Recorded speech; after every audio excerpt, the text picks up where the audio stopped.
In 2007, a pilot named Greg Mickelson was flying over Lake Huron. Clear day, calm water. He was doing what pilots do when they're bored, looking down, and he saw something that shouldn't exist. A line, straight, running across the bottom of the lake. Too straight to be natural, too deliberate to be an accident. He circled back, looked again. The line was still there, about 9 miles long, made of rocks, arranged in a V shape, like a wall or a path, or something humans built. But here's the problem, it was 40 feet underwater. Lake Huron is one of the Great Lakes, massive, cold, deep. Nobody builds roads underwater. Nobody builds walls where fish swim. It doesn't make sense, unless the lake wasn't always there. Scientists went down to look. They found more than just a line. They found stone structures, hunting blinds probably. Places where people could hide and wait for animals to pass. The rocks were arranged too carefully to be random, too purposeful to be geology. Someone built this. The question is when? And the answer changes everything we think about the people who lived here. The structures sit on a ridge. That ridge was dry land once, about 9,000 years ago. Back then, the Great Lakes were smaller, much smaller. The ice had just melted. Water levels were hundreds of feet lower than today. That ridge wasn't underwater. It was a land bridge, a path between what's now Michigan and Ontario, and people walked it. They hunted there, built structures there, lived there. For how long, we don't know. Could have been decades, could have been centuries. But they were there, and then the water rose. Slowly at first, then faster. The ice kept melting, the lakes kept filling. Year by year the water climbed higher, the hunting grounds flooded, the path disappeared, the land bridge became lake bottom. And the people who walked there left almost nothing behind. Just rocks, just patterns, just questions. This isn't the only underwater road, there are others. Off the coast of India, near Japan, in the Mediterranean. All of them tell the same story. Land that used to be dry. Civilizations that used to walk there. Water that rose and covered everything. We call them lost. But they weren't lost to the people who lived there. They were home. They were hunting grounds. They were paths their ancestors walked for generations. They're only lost to us. Because we're looking at a world that doesn't exist anymore.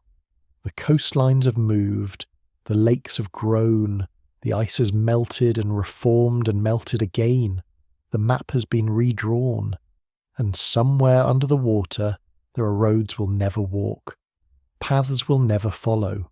Lives we'll never fully understand. Just lines on the lake bottom, straight and deliberate, waiting for someone to notice. Greg Mickelson wasn't looking for anything that day. He was just flying, doing his job, watching the water pass beneath him. He'd flown over Lake Huron hundreds of times, knew the patterns, the way light hits water, the way depth changes colour. Dark blue means deep, light blue means shallow, green means weeds. But this was different. A line, straight, too straight, running across the bottom like someone drew it with a ruler. He dropped lower, circled back. The line was still there. Rocks, arranged in a V shape, deliberate, purposeful, about 9 miles long, 40 feet down. Mickelson took photos, marked the coordinates. When he landed, he started making calls, because pilots know what natural looks like, and this wasn't natural. Within weeks, researchers were in the water, divers, underwater cameras, sonar equipment. They wanted to see what Mickelson saw from the air. They found more than a line. They found structures, stone piles, arrangements, hunting blinds probably, places where people could hide and wait for caribou to pass. The rocks were stacked, positioned. Some formed walls, others made channels, funnels to direct animals into kill zones. This wasn't Random. This was engineering. The lead researcher was a guy named John O'Shea, anthropologist from the University of Michigan. He'd spent years studying how ancient people hunted, how they thought, how they used landscape. He recognized what he was seeing. These weren't just rocks. They were tools, technology, a hunting system built by people who understood animal behavior, who knew caribou follow ridges, who knew how to use terrain as a weapon. O'Shea's team mapped everything, measured distances, documented angles. They found the structures followed the ridge, that underwater ridge that runs between Michigan and Ontario, the one that's been submerged for 9,000 years. They found something else too, stones arranged in a circle, about 40 feet across. Could be a corral, could be a drive lane, could be the remains of a camp. Hard to say. Water and time have erased the details, but the pattern is clear. People were here, working together, planning hunts, building structures that required cooperation, knowledge, time. This wasn't a random kill site, this was infrastructure. Think about what that means. These people weren't just following herds, they were managing them, predicting their movements, building permanent structures in places they knew caribou would return to year after year. That's sophisticated, that's long-term thinking, that's culture. The dating came from the water itself, lake levels, ice melt patterns, geological records. All of it points to the same window, between 9,000 and 10,000 years ago, when the ridge was dry, when the lakes were smaller, when you could walk from Michigan to Ontario without getting your feet wet. That's the archaic period. Post-Ice Age, pre-agriculture, the time when North America was warming up, when the big ice sheets were retreating north, when new land was appearing as the water drained away. People moved into that new land fast. Within a few hundred years of the ice melting, they were everywhere. Building, camps, making tools, hunting the animals that followed the plants that followed the warming. The caribou came through in massive herds, thousands of animals, maybe tens of thousands. They followed the ridge because ridges are easier to walk, because ridges catch wind, because wind keeps bugs away. And the people knew this. They watched, they learned, they built. O'Shea's team found evidence of this all along the ridge. Not just one site, multiple sites, spread over miles, all with the same pattern: stone structures, hunting blinds, drive lanes. This wasn't one group passing through. This was a system, multiple groups, multiple generations, coming back to the same places, maintaining the structures, teaching their kids where to hide, where to wait, how to read the herd. That knowledge took time to build. You don't figure out caribou behavior in one season. You watch for years. You fail. You learn. You pass it down.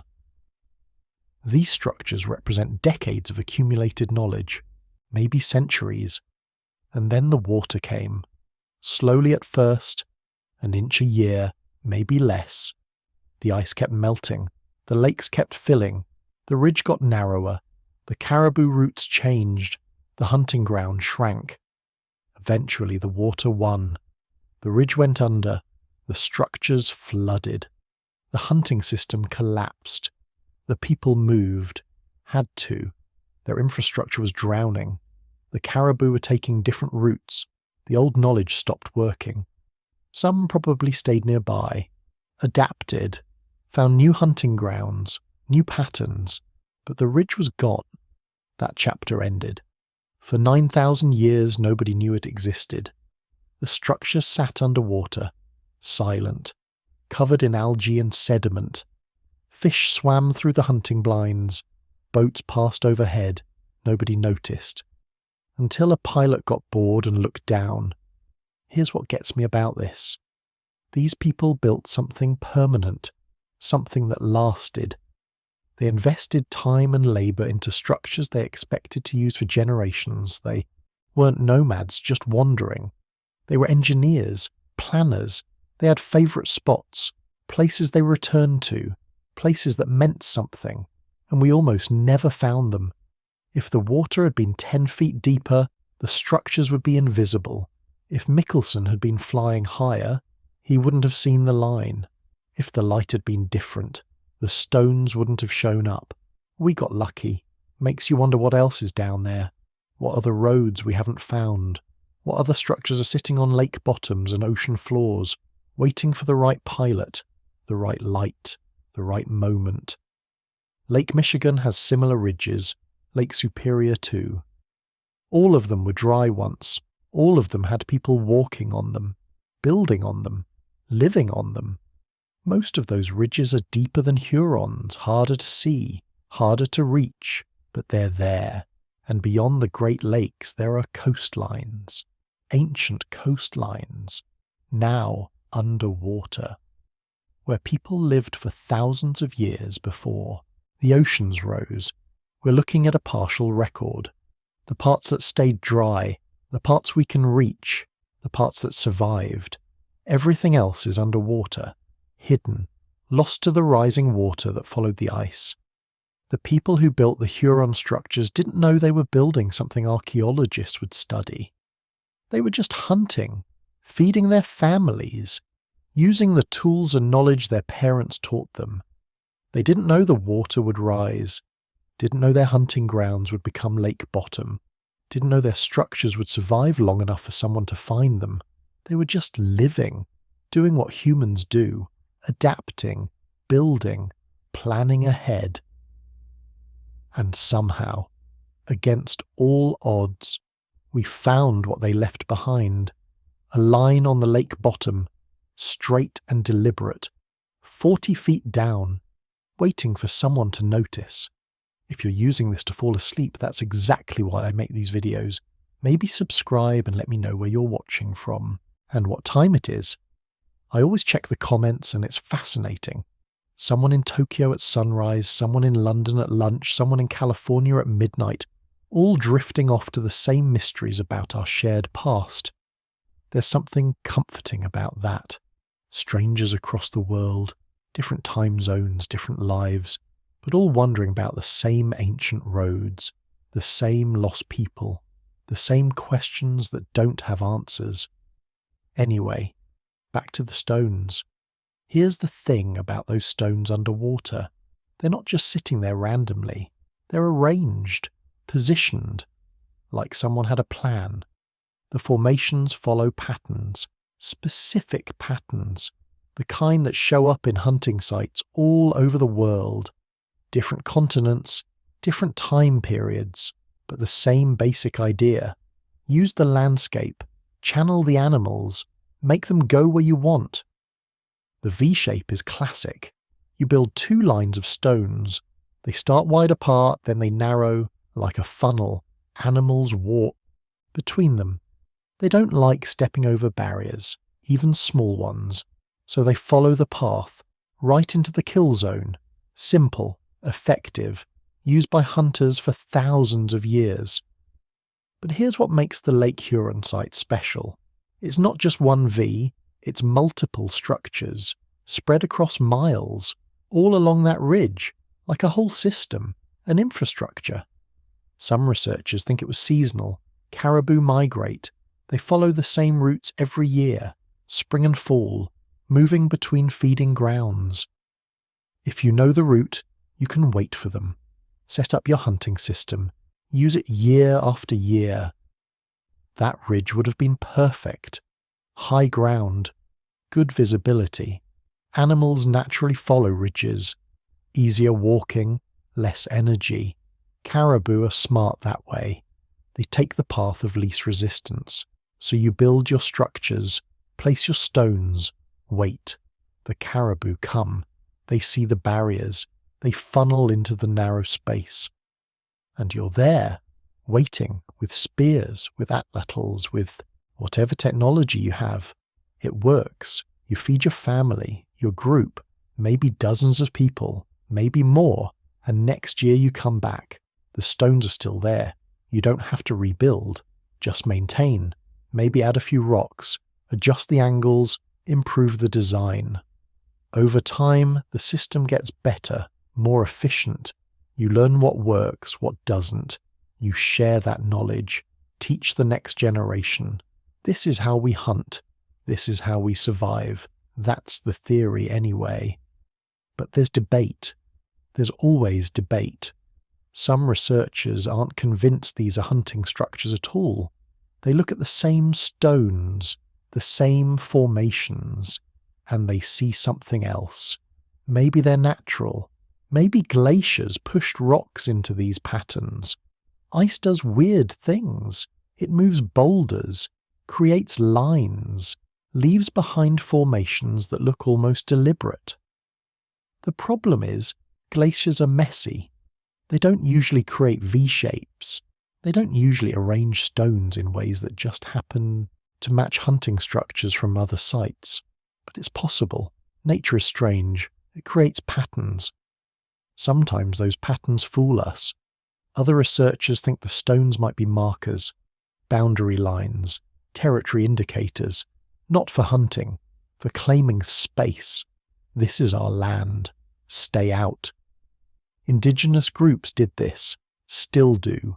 Use stones to mark important places, sacred sites, territorial boundaries, meeting points. The ridge would have been valuable, a natural highway between two landmasses. Control the ridge, control the movement, control the trade, control access to resources on both sides. So maybe the stones weren't about caribou, maybe they were about people, about power, about saying this place belongs to us. That's harder to prove. Hunting structures leave evidence, kill sites, bone deposits, tool fragments. You can test that, date it, confirm it. Boundary markers don't leave much, just the stones themselves, and stones don't tell you why they're there. Then there's the dating problem. The structures are 9,000 years old. Probably, based on when the water levels rose, when the ridge went underwater, but that's an estimate, a good estimate, but still an estimate. Nobody's found organic material at the site. No wood, no bone, no charcoal, nothing you can carbon date directly. Just stones, and stones don't have dates written on them. So we're guessing. Educated guessing. Based on geology, on water levels, on ice melt patterns, on climate data. The guess is pretty solid. The ridge was dry land between about 10,000 and 7,500 years ago. That's the window. That's when people could have walked there, built there, hunted there. But which people? That's another question. 9,000 years ago, the Great Lakes region was changing fast. The ice had just retreated, within the last few thousand years. The landscape was raw, new, still figuring itself out. The people living there were Paleo-Indians. That's what archaeologists call them, the first. People in North America after the ice, maybe the descendants of the first people who crossed from Asia, maybe later groups. We're not sure. They were nomadic, following game, following seasons. They didn't build permanent settlements, didn't farm, didn't have pottery or complex tools, just stone and wood and hide and knowledge. They knew the land, had to. Survival depended on it. Where the animals go, when the plants grow, where to find water, where to take shelter. That ridge would have been prime real estate, a natural crossing point. Animals would use it. So would people, so would everything. If you wanted to hunt caribou, you'd go there. If you wanted to travel between Michigan and Ontario, you'd go there. If you wanted to meet other groups, trade, find mates, share information, you'd go there. It was a hub, a crossroads, the kind of place that matters. And then it disappeared, slowly. The water kept rising, year by year, inch by inch. Eventually the ridge was underwater. The structures were submerged. The path was gone. The people had to adapt, find new routes, new hunting grounds, new ways to survive. Or maybe they didn't. Maybe they left, moved south, moved west, followed the animals to new territory. We don't know. They didn't leave written records, didn't leave much of anything really. Just stones, underwater, waiting for a pilot to fly over and notice them 9,000 years later. That's the frustrating part about studying ancient people. We have fragments, pieces, clues, but never the whole story, never the voices, never the explanations. We can guess, we can theorize, we can build models and test hypotheses, but we can't know for sure. Were these hunting structures? Probably. The patterns match, the location makes sense, the timing works, but probably isn't certain, probably isn't proof. Some researchers want more evidence, more sites, more data. They want to find tool caches, bone deposits, fire pits, something that confirms people were there, doing what we think they were doing. Others think the evidence is enough. The stones speak for themselves. The patterns are too consistent, too deliberate, too human. It's a debate that won't end anytime soon. Maybe can't end, because the site is underwater, hard to access, expensive to study, dangerous to excavate. Every dive is risky. The water is cold, deep, dark. Visibility is poor. Equipment is complex. Time is limited. You can't just dig around underwater like you can on land. You can't set up a grid and carefully excavate layer by layer. You have to work fast, work carefully, work within the limits of what diving allows. So progress is slow. Each expedition brings back a little more information, a few more measurements, a few more photos, but never enough to settle the debate completely. And maybe that's okay. Maybe the mystery is part of the story, part of what makes this interesting. We found a road underwater, a road that shouldn't exist, a road that challenges what we thought we knew about ancient people in North America. We found evidence of planning, of engineering, of thinking ahead, of using landscape as technology. We found proof that people were here earlier than we thought, doing more than we expected, living in ways we're still trying to understand. That matters. Even if we don't have all the answers, even if we never will, because every stone tells us something. Every structure adds to the picture. Every discovery changes how we see the past. And the past matters. It's where we come from. It's how we got here. It's the foundation of everything we are. Those people on the ridge, whoever they were, whatever they were doing, they survived. They adapted. They passed on their knowledge, their genes, their culture. Were here because they were there, because they figured out how to live in a changing world, because they built roads across ridges that would someday be underwater, because they left stones behind, arranged just so, waiting to be found. The thing nobody talks about is how they found the other sites. After Michelson spotted that first ridge, researchers started looking elsewhere. If there was one underwater road, maybe there were more. Maybe the whole region was crisscrossed with paths and structures we'd never noticed. They used sonar, underwater robots, satellite imaging, anything that could see through water and map the bottom of the lakes. And they found stuff. Lots of stuff. Not just in Lake Huron, in Lake Michigan too. More stone structures, more ridges, more evidence of people living and working on land that's now underwater.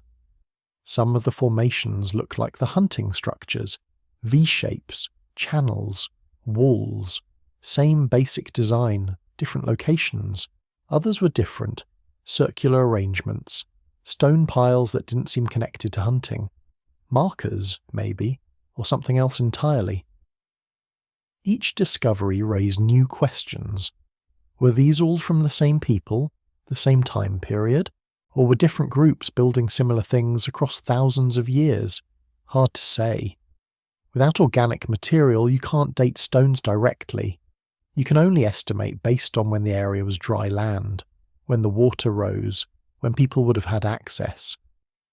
The estimates put most of these sites between 10,000 and 7,500 years ago. That's a big window. 2,500 years. Entire civilizations rise and fall in that time. But for nomadic hunter-gatherers, things moved slower. Technology didn't change much. Culture stayed relatively stable. The same hunting techniques worked year after year, generation after generation. So maybe these structures were built over centuries. Maybe different groups kept using the same spots, maintained the same paths, added their own improvements. That's how oral traditions work. Knowledge gets passed down. This is where we hunt. This is how we build the blinds. This is what works. You don't need writing for that. You just need memory and people teaching their kids, and those kids teaching their kids. The knowledge survives as long as the people do. As long as they keep using the land, keep walking the paths, keep hunting the ridges. But then the water came, and the paths disappeared, and the knowledge had to adapt. Here's what's interesting. Some Native American groups have stories about this. Oral histories passed down for thousands of years. Stories about lands that used to exist. Paths between places that are now separated by water. The Anishinaabe people, for example. They've lived around the Great Lakes for generations. Their stories talk about a time when the lakes were smaller, when you could walk places you now have to boat to. For a long time, people dismissed these stories, thought they were myths, legends, not real history. But now we're finding the roads, the structures, the evidence that matches what the stories describe. Maybe the oral histories were right all along. Maybe people remembered, passed down the knowledge, kept the stories alive even after the landscape changed. That's powerful. That's memory spanning millennia. That's culture surviving despite everything. It makes you wonder what else the stories might be telling us. What other truths are hiding in myths we've ignored? But back to the structures themselves. The Z-pattern site is the most famous. That's what researchers call the main formation in Lake Huron. The one Michelson spotted first. It's called Z-pattern because of how the stones are arranged. Not quite a V, more like a Z when you look at it from above. Two parallel lines with a diagonal connecting them. The design is clever. Animals walking along the ridge would hit the first line, follow it, get funneled toward the diagonal, cross over, hit the second line, and end up exactly where the hunters wanted them. It's a maze, a trap, built from nothing but rocks and knowledge of how animals think. Caribou are herd animals. They follow each other. If the lead animal goes a certain way, the rest follow, so you don't have to stop every caribou, just guide the leaders. The others will come. The Z-pattern does that. It creates a path of least resistance. Animals naturally follow it. Don't even realize they're being herded. By the time they figure it out, it's too late. The hunters are there, waiting at the kill zone, where the two lines meet, where there's nowhere left to run. It's efficient, deadly, and it shows serious planning. Someone had to survey the ridge, figure out where caribou naturally walked, where to place the barriers, how to angle them, where to position the hunters. That takes observation, trial and error, probably years of refinement, and it worked. We know it worked because similar structures show up everywhere. Australia, Africa, Europe, Asia. Wherever people hunted herd animals, they built some version of this. The details change, the materials change, but the concept stays the same. Use landscape, channel, movement. Make the animals come to you. It's universal human behavior, problem solving, engineering, using your brain to overcome physical limitations. Humans aren't fast. We can't outrun caribou, can't overpower them, can't catch them with our bare hands. But we can think. We can plan. We can build structures that do the work for us. That's what makes us human. Not strength, not speed, intelligence, cooperation, the ability to change our environment instead of just adapting to it. Those people on the ridge figured that out. 9,000 years ago, maybe earlier, they didn't have metal, didn't have wheels, didn't have writing or cities or any of the things we associate with civilization, but they had this. Stone structures that still work in theory, still make sense, still show intelligence and planning. That matters. It tells us ancient people weren't primitive, weren't simple, weren't just surviving day to day without thought. They were engineers, planners, problem solvers. They looked at a landscape and saw possibility, saw how to use it, saw how to make it work for them, and they did it without blueprints, without measurements, without any of the tools we think you need for engineering. Just rocks and knowledge and hands willing to move heavy stones into position. How long did it take to build? Days? Weeks? We don't know. How many people worked on it? A few? Dozens? No idea. Did they build it all at once, or add to it over years? Can't tell. But it's there, underwater, waiting. Still arranged the way they left it. The stones haven't moved much. Water doesn't erode rock quickly, doesn't scatter formations unless there's strong current. Lake Huron's bottom is calm, cold, dark. Things stay where they fall, so the structures remain, almost exactly as they were, preserved by accident, by water, by time. They're a snapshot, a moment frozen, a glimpse into how people lived when the ice was just melting, when the world was new, when survival meant knowing your landscape better than anything else. And here's the strangest part, the most fascinating detail that nobody expected. Before they found the structures, before Michelson flew over and noticed the line, there was a prophecy, a prediction, made by an elder from one of the local tribes. He said they'd find proof that his people had been there longer than anyone believed. Proof underwater, proof that would change history. He said this years before the discovery, before anyone was looking, before anyone thought to check, and then they found it. Exactly where the story said it would be, exactly what the prophecy described. Roads underwater, structures beneath the waves, evidence of ancestors walking lands now lost. Make of that what you will. Before they found the structures, there was a story. An elder from the Chippewa community told researchers something, said his people had always known about the lands beneath the water, known about the paths there ancestors walked, known about places that used to exist.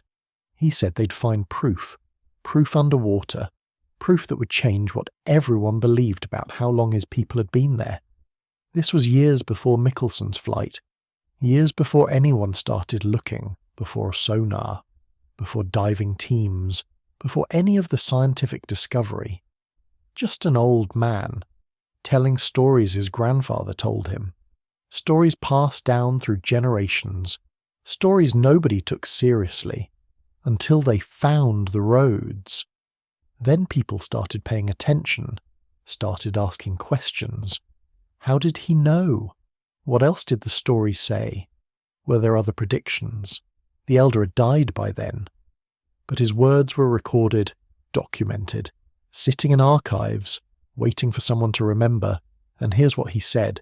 He said the ancestors walked between the lands, between what's now Michigan and Ontario, walked across ground that's now deep water, hunted there, built there, lived there.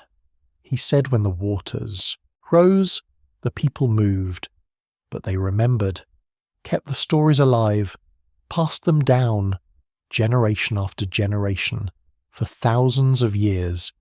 He said the proof was still there, under the waves, waiting for someone to look. Most people dismissed it, thought it was legend, mythology, the kind of thing every culture has, creation stories, flood narratives, lost lands. But then the structures appeared, right where the story said they'd be, right in the locations the oral histories described. That's not coincidence. That's memory. Cultural memory spanning millennia. Knowledge preserved without writing, without books, without any of the things we think you need to keep history alive, just people teaching their children, who teach their children, who teach theirs.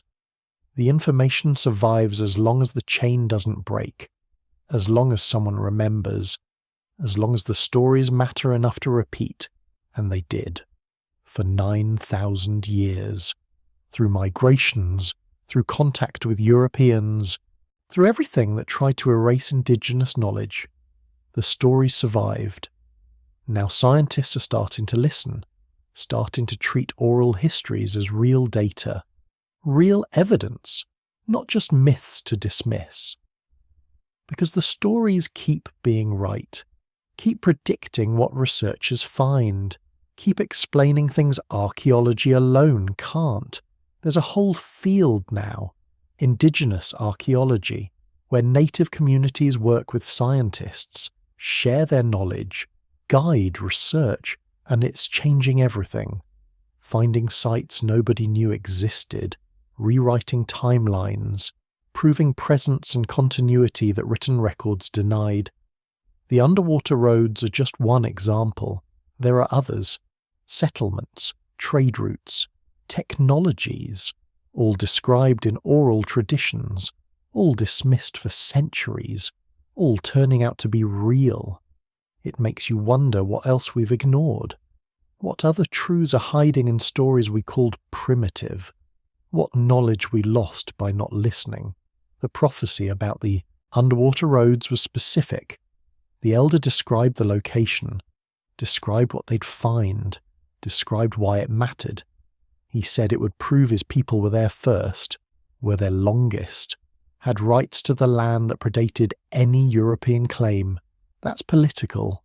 That's about sovereignty, about treaties, about who gets to say what happened. But it's also just true.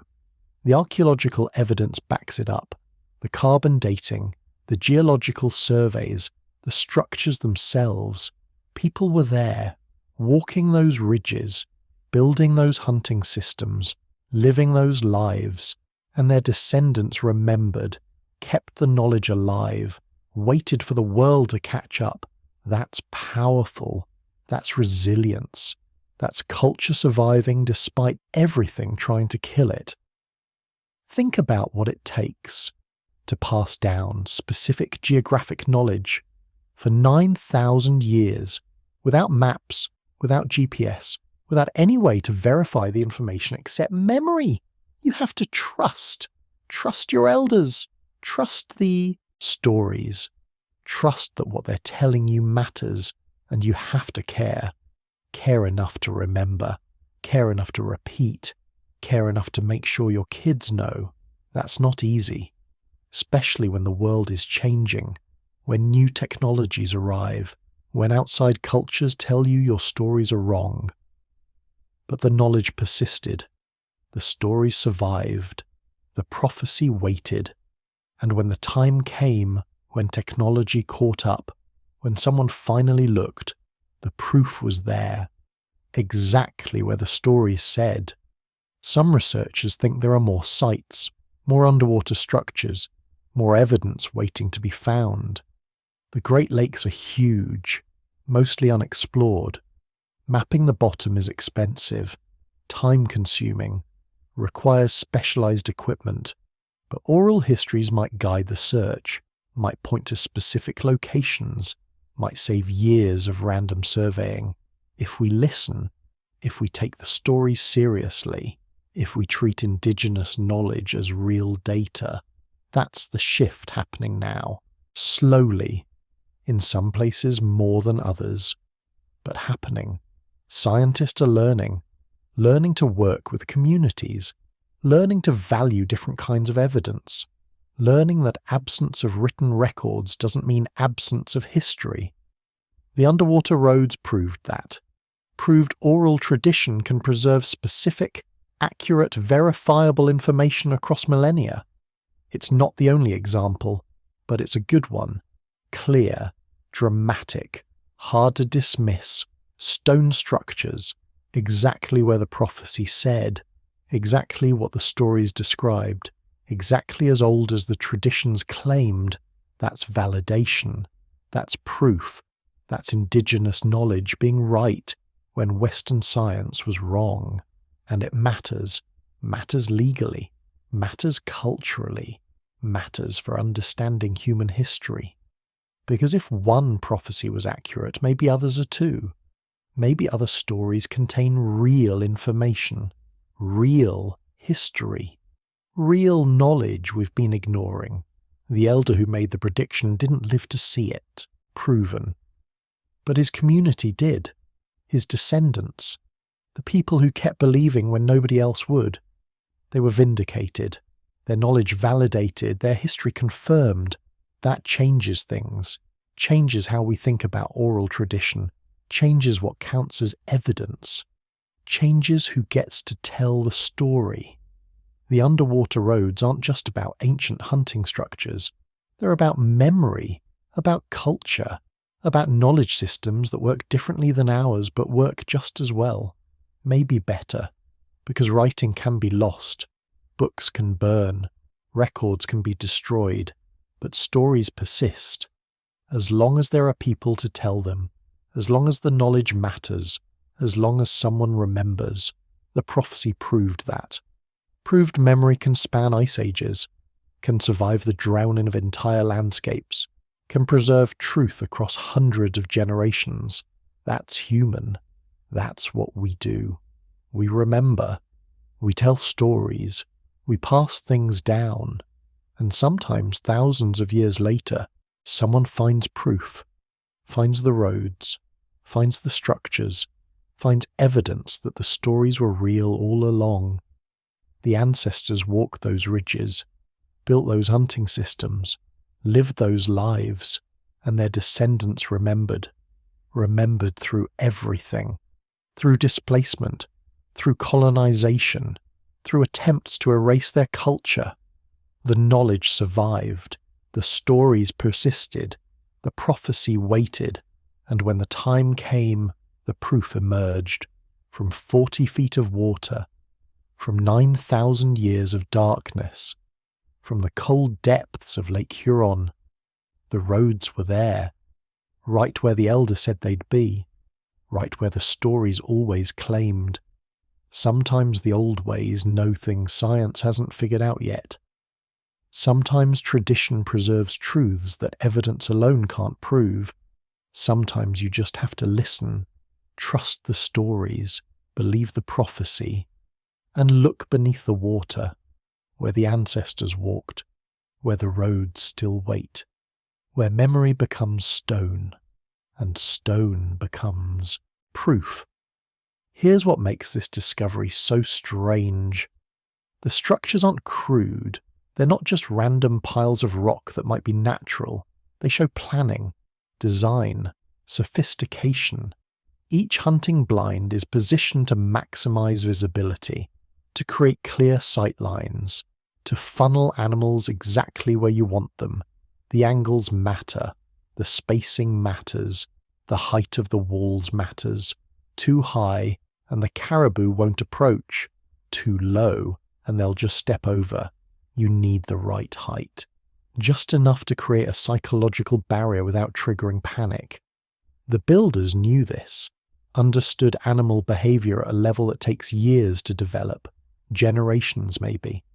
You don't just wake up one day and build an efficient hunting system. You experiment, you fail, you adjust, you learn what works, and then you remember. You teach your kids, they teach theirs. The knowledge accumulates, gets refined, gets better. What researchers found underwater represents the end result of that process, the perfected version, the design that worked so well people used it for centuries. But here's the question nobody can answer. How long did it take to develop?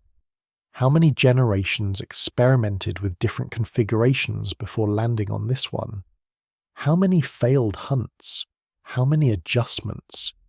We see the final product, the successful design, but we don't see the learning curve, the trial and error, the evolution of the technique. That history is invisible, lost. We can only guess. Some archaeologists think these hunting systems developed over thousands of years. that people had been using similar techniques in other locations, other landscapes, other environments. When they moved to the Great Lakes region, they adapted what they knew, applied existing knowledge to new terrain. The basic principles stay the same. Channel the animals, use natural features, create barriers, wait. But the specific implementation changes. Different rocks, different angles, different prey. Caribou behaved differently than bison, than mammoths, than whatever else people were hunting elsewhere. So you adjust, you learn the new patterns, you figure out what works here, and eventually you build something like what's sitting on that underwater ridge. Something efficient, something that works. The sophistication suggests experience, lots of it. These weren't people figuring things out for the first time. They knew what they were doing, which means they'd been doing it somewhere else, for a long time before they ever reached Lake Huron. That raises another question. Where did they come from? The standard story says humans crossed from Asia into North America around 15,000 years ago, walked across the Bering Land Bridge when sea levels were low, spread south and east, populated the continent. By 9,000 years ago, when these structures were built, people had been in North America for 6,000 years. Plenty of time to develop sophisticated hunting techniques, but some researchers think the timeline is wrong. Think people arrived earlier, maybe much earlier. There are sites that suggest human presence 20,000 years ago, maybe 30,000. The evidence is controversial, disputed. Not everyone accepts it. But if it's real, it changes everything. It means people had way more time to develop culture, technology, complex knowledge systems, more time to perfect hunting strategies, to build elaborate structures, to create the kind of sophisticated infrastructure we see underwater. The debate continues. New sites get discovered, new evidence emerges, the dates keep getting pushed back. But regardless of when people arrived, one thing is clear. By 9,000 years ago, they were highly skilled, deeply knowledgeable, capable of complex engineering. The underwater structures prove that. They're not simple. They're not primitive. They're effective technology built by people who understood their environment completely. Think about what that means. These weren't people struggling to survive, barely getting by, living hand to mouth. They were thriving, had surplus time, surplus energy, enough stability to invest in building permanent structures. Hunting blinds don't make sense unless you're coming back, unless you plan to use them again, unless you have some confidence the caribou will return next season. That requires knowledge, observation, pattern recognition, understanding that nature follows cycles, that animals migrate, that seasons repeat. It requires trust in the future, belief that what worked this year will work next year, that the effort of building is worth it. That's not desperate survival. That's confidence. That's culture. And it suggests something else. These people probably had other technology we haven't found, other knowledge, other sophisticated systems. The hunting structures survived because they're stone, heavy, hard to move. They stayed in place when the water rose. But what about everything else? The tools made of wood, the clothing, the shelters, the art, all gone, rotted away, dissolved in water, lost to time. We see only the most durable remnants, the tip of the iceberg, the tiny fraction that happened to be made of material that lasts. Everything else is invisible. We can only imagine what existed. Some researchers try to reconstruct the full picture. They look at similar cultures, modern hunter-gatherers, historical accounts, ethnographic records. They find patterns, commonalities, things that show up across different groups in different places, and they extrapolate, make educated guesses about what the Lake Huron people might have had, how they might have lived. The picture that emerges is rich, complex, far from primitive. People probably had extensive knowledge of plants. Which ones were edible? Which ones were medicine? Which ones were poison? They probably knew animal behavior intimately, migration patterns, mating seasons, where to find different species at different times. They probably had sophisticated social structures, rules about sharing, about leadership, about resolving conflicts. They probably had art, music, stories, spiritual beliefs, all the things that make humans human. But we can't prove any of it. Can't find direct evidence. It's all inference. Educated guessing based on stone structures and modern parallels. The underwater roads tell us people were there, tell us they were skilled, tell us they built things that lasted. But they don't tell us who those people were, what they believed, what they dreamed about, what made them laugh. That's the frustration of archaeology. You find objects, structures, physical remains, but you never find the people themselves, never hear their voices, never know their thoughts. You're left with questions, so many questions. Did they have names for the ridge? Did they tell stories about it? Did they consider it sacred? Did children play there? Did elders sit and watch the horizon? Did lovers meet in secret? Did they sing while they worked? Did they pray before hunts? Did they celebrate after? We'll never know, can't know. The answer's drowned with the land. All we have are the stones, silent, arranged in patterns that hint at intelligence, at planning, at culture. They're evidence of presence, proof that people existed, that they did things, built things, left marks. But the people themselves remain ghosts, shadows, names lost to history. Sometimes researchers find human remains at archaeological sites. Bones, teeth, DNA. That helps.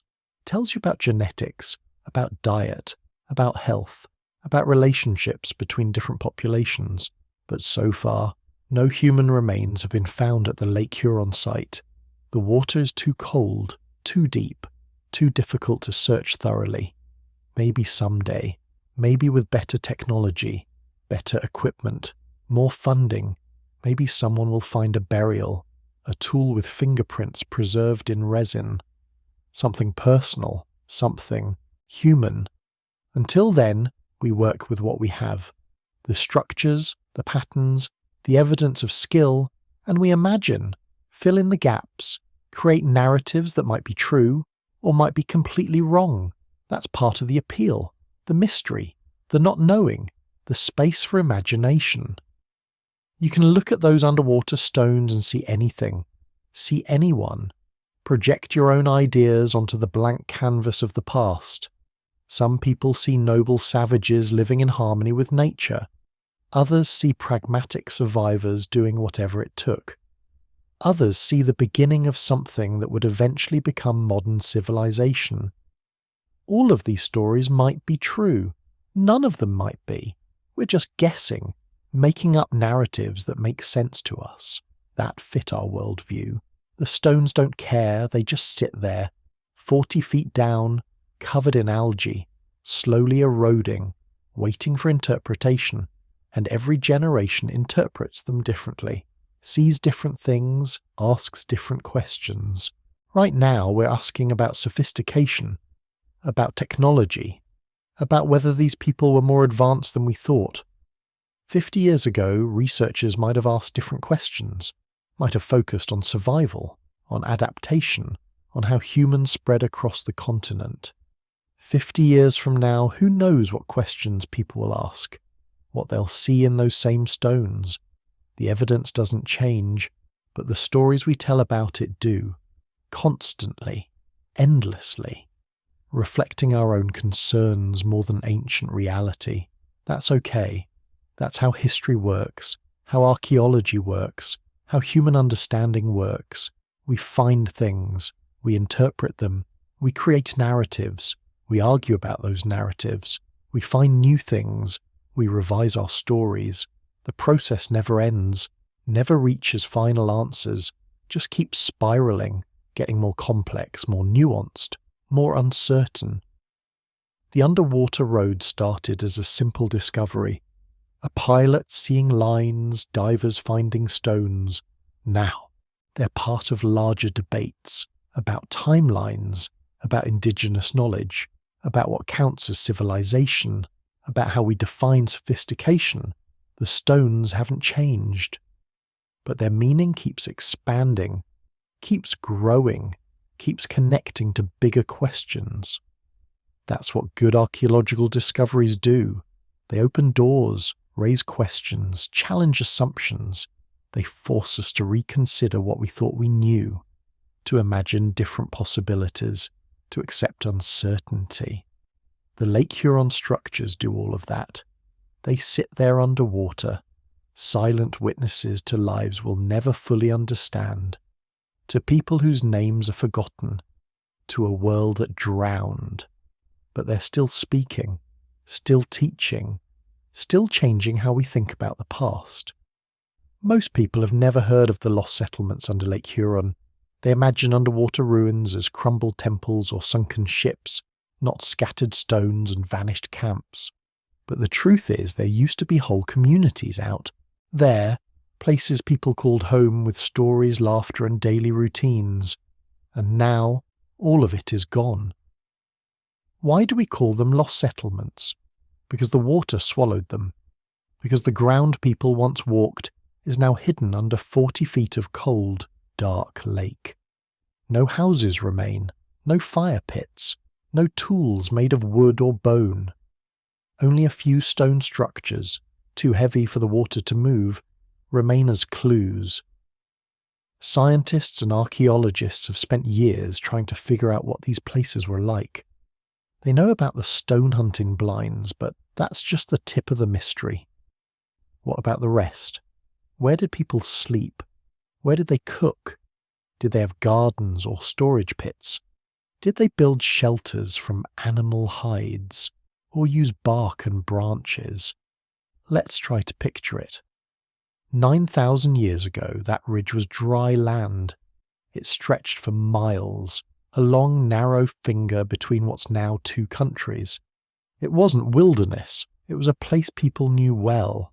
They understood the seasons, watched the animal migrations, picked berries in summer, gathered wood for fires. Everything had a rhythm. Imagine a camp.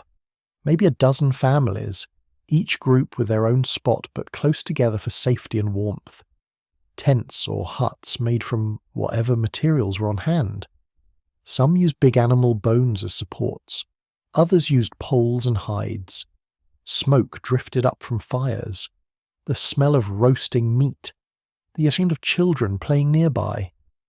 In the middle of camp, someone was always working, scraping hides, sharpening tools, grinding seeds or nuts. Everyone had a job. Even the kids helped gather firewood or set traps. At night, the stars would have filled the sky. No electric lights, no noise from cars, just the crackle of the fire and the soft voices of people telling stories. Maybe they talked about the herds they'd seen that day, or about old hunts, or about the rising water inching closer year by year. Here's what makes this so interesting. Almost all of that is gone. The water didn't just cover the land. It destroyed almost every sign of daily life. Wood rotted, bone dissolved, leather and fibres vanished. Only the stones remain, and even those are hard to find. So how do we know people lived on that ridge? That there were camps, not just hunting blinds? The answer comes from a mix of clues. First, there's the hunting system itself, the scale of it, the way it stretches for miles. You don't build something that big for a single day's work. You don't put in that kind of effort if you're just passing through. It suggests people returned year after year, maybe season after season. That means camps, maybe even small villages. Second, there's what we know from other places. Sites on dry land nearby of turned up tools, burnt bones, and even traces of old fires. These are all things you'd expect in a place where people lived, not just hunted. Third, there are the patterns. Archaeologists have mapped where the hunting blinds are, and they've found gaps, spaces that look like perfect spots for camps. High ground, out of the wind, near fresh water, close to the action, but safe enough to relax. But the most powerful evidence is the knowledge itself, the way the hunting system worked. It wasn't just about chasing animals, it was about patient waiting, planning, cooperation. That kind of strategy doesn't happen unless you have a stable group, a group that trusts each other, that knows how to share food, share work, and share stories. Now, here's where the theories get interesting. Some experts think there were permanent settlements on the ridge, not just seasonal camps, but places where people might have lived for months at a time, maybe all year. Their reasoning is pretty simple. The ridge was a perfect place for caribou hunting in spring and fall. In summer it was cool and breezy. In winter it was exposed but not impossible. And most importantly, it sat right at the crossroads of two different worlds. To the south, forests and rivers. To the north, open plains. If you wanted to trade or travel or find new resources, this was the place to be, but not everyone agrees. Some researchers think the settlements were only seasonal. People came when the herds arrived, set up camp for a few weeks or months, and then moved on. They might have returned every year, but they didn't stay long enough to make the place a permanent home. The truth is probably somewhere in between. There were likely some groups who stayed longer, and others who just passed through. Maybe it changed over time as the climate shifted and the water rose. One thing is clear. The people who lived there weren't isolated. They were part of a bigger world. Archaeologists have found stone tools made from materials that come from far away. Flint from the south, quartzite from the north. Even copper, hammered into simple shapes, has turned up at nearby sites. That means trade, that means networks of people moving, sharing and exchanging things. So what did these lost settlements look like?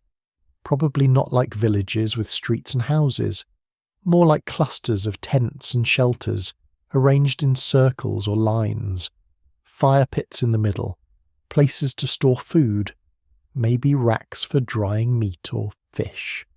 There might have been simple fences made from branches to keep out animals or mark off family spaces, and there would have been tools, lots of tools, scrapers for hides, awls for piercing leather, stone knives, spears and atlatls for hunting, baskets woven from reeds or bark.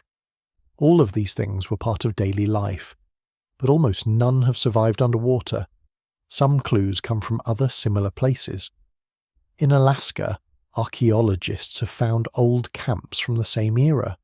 There, people built low shelters out of driftwood and sod. In Siberia, they used mammoth bones for frames. In northern Canada, people built simple windbreaks from stone and piled earth. It's likely that people on the ridge used whatever was close at hand. They were practical, resourceful. But even with all this, there's a big problem. The water makes it almost impossible to find direct evidence of daily life. Divers have searched, using high-tech equipment, sonar, underwater robots, remote cameras. Every now and then they find something new, a scatter of stones, a possible hearth. But wood, bone, and leather are long gone. That's why so much of what we know comes from comparison. Archaeologists look at similar sites on land from the same time period and try to piece together the puzzle. They know what people ate, what tools they used, how they organised their camps. Then they try to imagine what it would have looked like on that drowned ridge. Here's another mystery. What happened to these communities when the water started to rise? Did they move slowly, step by step, as new ground vanished? Or did one big flood force everyone to leave at once? Most evidence points to a slow process. The water crept higher year by year. People had time to pack up, find new camps, and return the next season. Some may have tried to stay as long as possible, rebuilding their shelters every spring.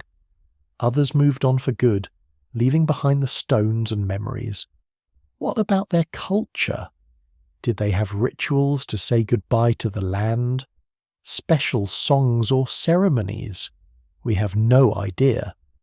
Oral traditions from modern indigenous groups sometimes mention lost lands, drowned forests, and ancient migrations.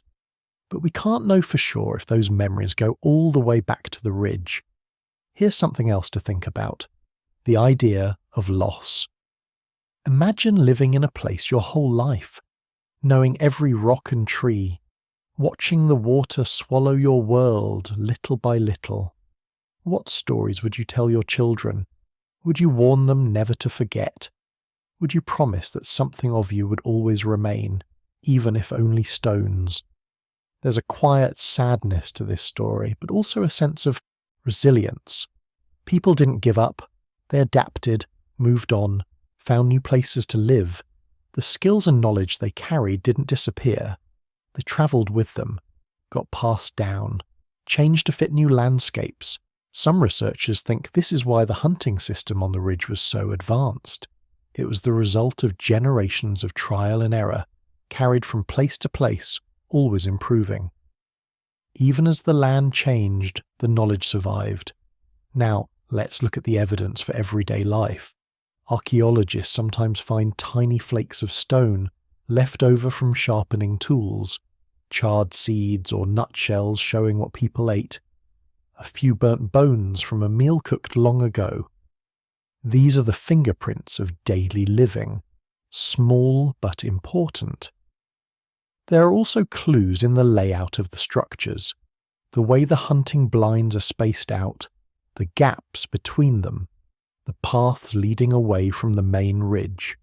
Some paths look like they led to water, others point toward higher ground, maybe for camps.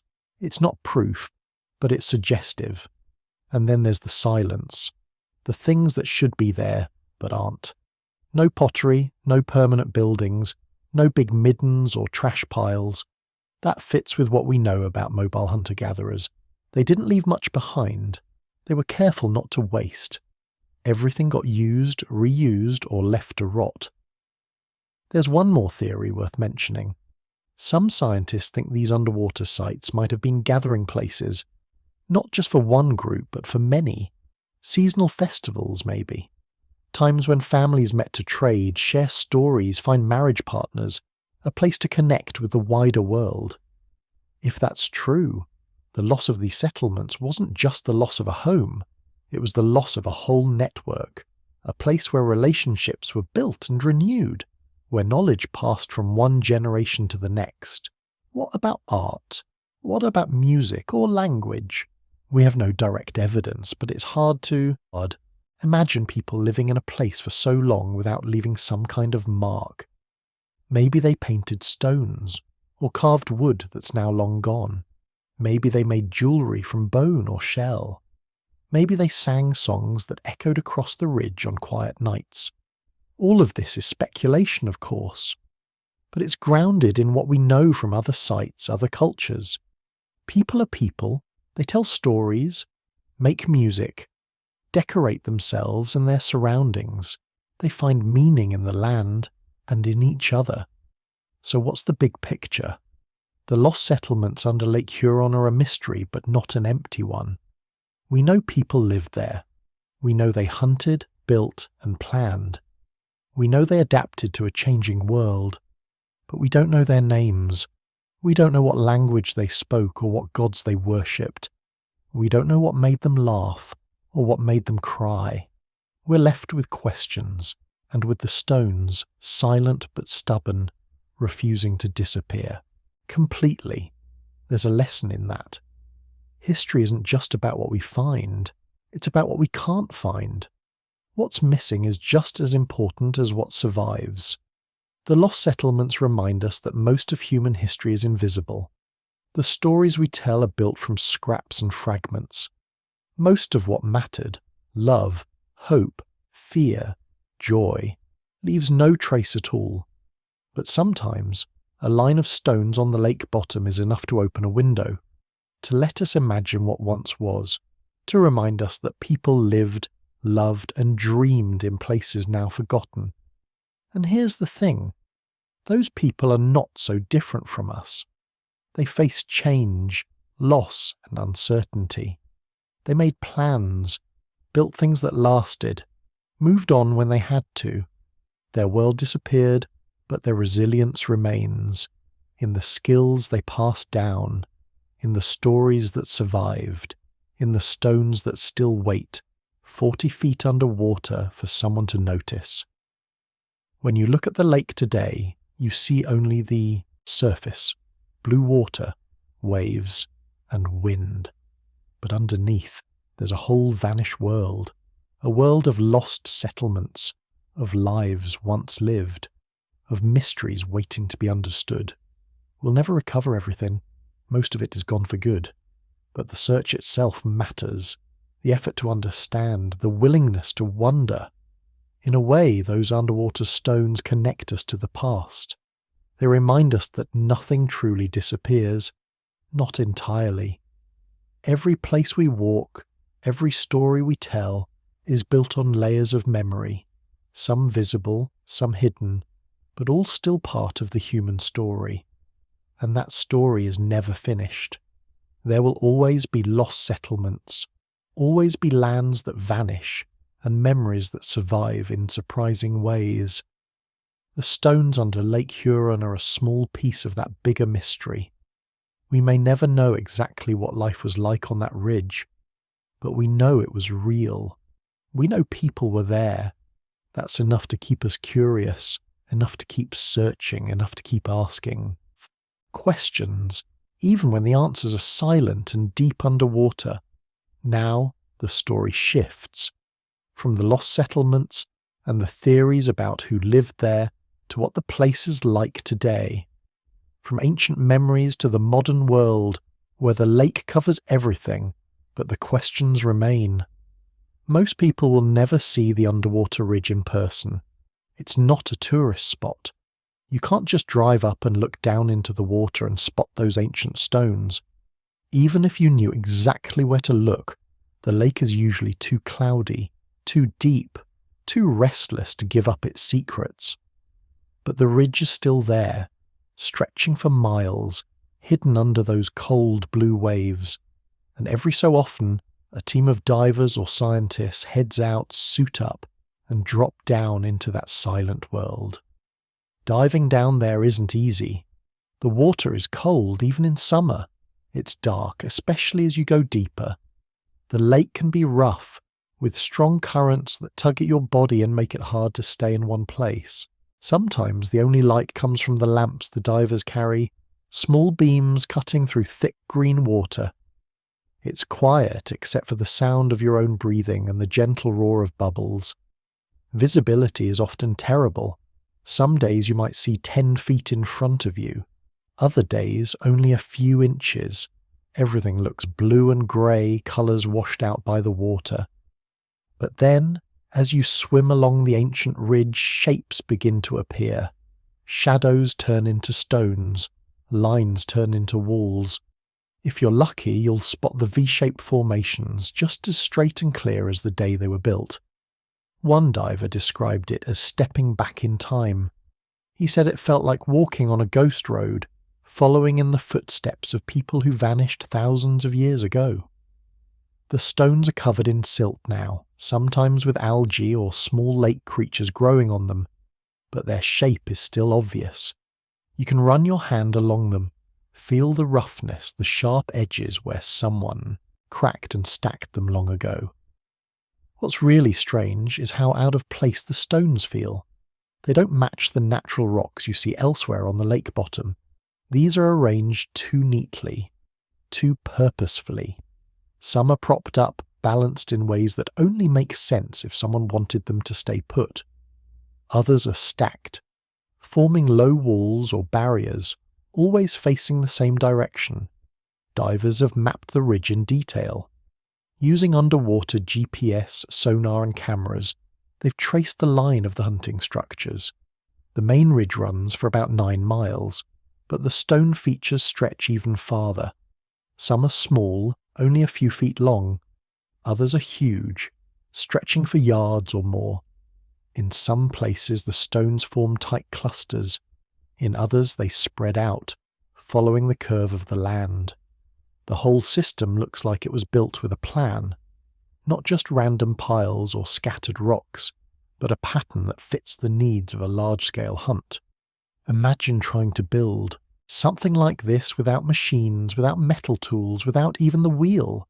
Just human hands, simple stone tools, and a deep knowledge of the land. And here's the part that really gets me. Some of the stones are so big that it would have taken several people to move them. Not just one strong hunter, but a team working together. That says a lot about the kind of society that existed here.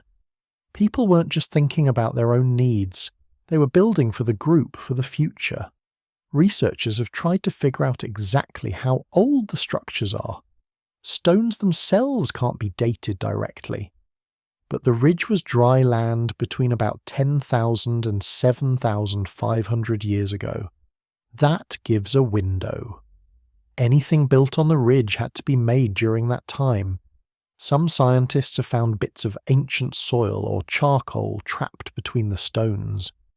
Using radiocarbon dating, they've measured the age of these tiny bits of burned wood. Most come back as around 8,900 to 8,000 years old. That's older than the pyramids, older than Stonehenge. What's even wilder is that some of the charcoal seems to come from controlled fires. Not wildfires, but small hearths. That suggests people were cooking, maybe warming themselves, maybe even making glue or processing hides. It's a tiny clue, but it paints a bigger picture. These weren't just hunters passing through. They were people with routines, habits, and daily tasks. There's a famous spot on the ridge called Drop 45. It's one of the most studied parts of the underwater road. At Drop 45, divers found a cluster of stones arranged in a tight arc, like a small shelter or blind. Right next to it, they found a scatter of tiny stone flakes. These flakes are the leftovers from making or sharpening tools. Each flake is smaller than your fingernail, but together they tell a story. Someone sat here thousands of years ago working quietly, fixing a tool, maybe getting ready for the hunt. Nearby they found a few burnt bones. Not enough for a feast, but enough to show that someone cooked meat here. The bones were cracked, probably to get at the marrow inside. That's something you do when food is precious, when you don't want to waste anything. A little farther along the ridge there's another cluster of stones. This one is arranged in a rough circle with a gap on one side, almost like a doorway. Some researchers think it might have been a windbreak, a place to rest out of the constant lake breeze. Others think it could have been a lookout, a spot to watch for caribou or other animals moving across the plain. And here's something else. Not all the stones are from the ridge itself. Some were brought from other places up to a mile away. That means people carried rocks, sometimes heavy ones, across rough ground. Why go to all that trouble? Because the shape and size of the stones mattered. The right rock makes a better wall. The right angle funnels animals more effectively. Every detail counted. Scientists have also found patterns in the way the stones are spaced. The gaps between hunting blinds are often the same size, about 100 feet apart. That's not random. It matches the way caribou move in herds, spreading out as they travel but bunching up when funneled. The people who built the system knew exactly how to take advantage of this. Set your blinds too close and the animals get spooked. Too far and they slip through. Get it just right and you have a successful hunt. Sometimes the evidence is even smaller. A few years ago, divers found a bit of quartz crystal wedged between two stones. It wasn't from the local area. Quartz like that comes from the far north. Someone must have brought it here, maybe as a good luck charm, maybe as a trade item. It's a hint that there were connections far beyond the ridge. People moved, traded, shared stories and goods. The underwater ridge isn't just a hunting ground, it's a map of old relationships, traces of Faraway stones, bits of copper and other odd materials show up among the blind walls. These didn't just wash in by accident. They were carried, given, or traded. This tells us that the people who built and used the ridge were part of a bigger world. They weren't isolated or alone. They were connected by invisible lines of trade and friendship. One of the most exciting finds came from a core sample taken from the ridge itself. When scientists drilled down, they found layers of ancient soil, pollen, and plant remains. These show what the land was like before it was flooded. There were open grassy areas, patches of forest, and even wetland spots. Perfect habitat for herds of caribou and other animals. The pollen shows the seasons too: spring flowers, summer grasses, fall leaves. It's a whole calendar trapped in mud. There's also evidence that the people who used the ridge had to adapt as the world changed. As the lake slowly filled, the plants shifted. Some years there were more berries. Other years the grasses grew thick or thin. The animals moved with the land, so did the people. The ridge wasn't a fixed place forever. It was always changing, always being reinvented. Sometimes the camps would move. Sometimes the blinds would be rebuilt in new spots. You can see this in the way new stones were added on top of old ones, or how some structures were repaired again and again. Now, let's talk about what it's like to dive the ridge today. Imagine you're part of a team, heading out on a research boat early in the morning. The sun's just coming up. There's mist on the water. The lake is calm, but you know that can change in a heartbeat. You double-check your gear, pull on your dry suit and slip into the water. It's cold, shockingly cold at first, but soon your body adjusts. As you sink down, the light fades. The world turns blue and green, shadows dancing on the rocks below. You follow a guide rope down to the ridge, careful not to stir up silt. If you do, the whole site could disappear in a fog of debris. At the bottom, you see the first stones. They're bigger than you expect. Some come up to your knee. Others are low to the ground, but wide. You reach out, touch the edge. It's rough, chipped by ancient tools and thousands of years of water. Your team spreads out, each person carrying a camera or a measuring stick. You map the stones, mark their positions, take photos from every angle. Sometimes you spot something unusual: a stone with a sharp edge, a tool flake, or a bone fragment. Each find gets bagged and labelled, sent up for study later. There's a sense of awe. You're walking where no one has walked in thousands of years. You're touching the past in a way that few people ever do. But there's also frustration. The water hides so much. Every movement stirs up clouds of silt. Every current can scatter clues.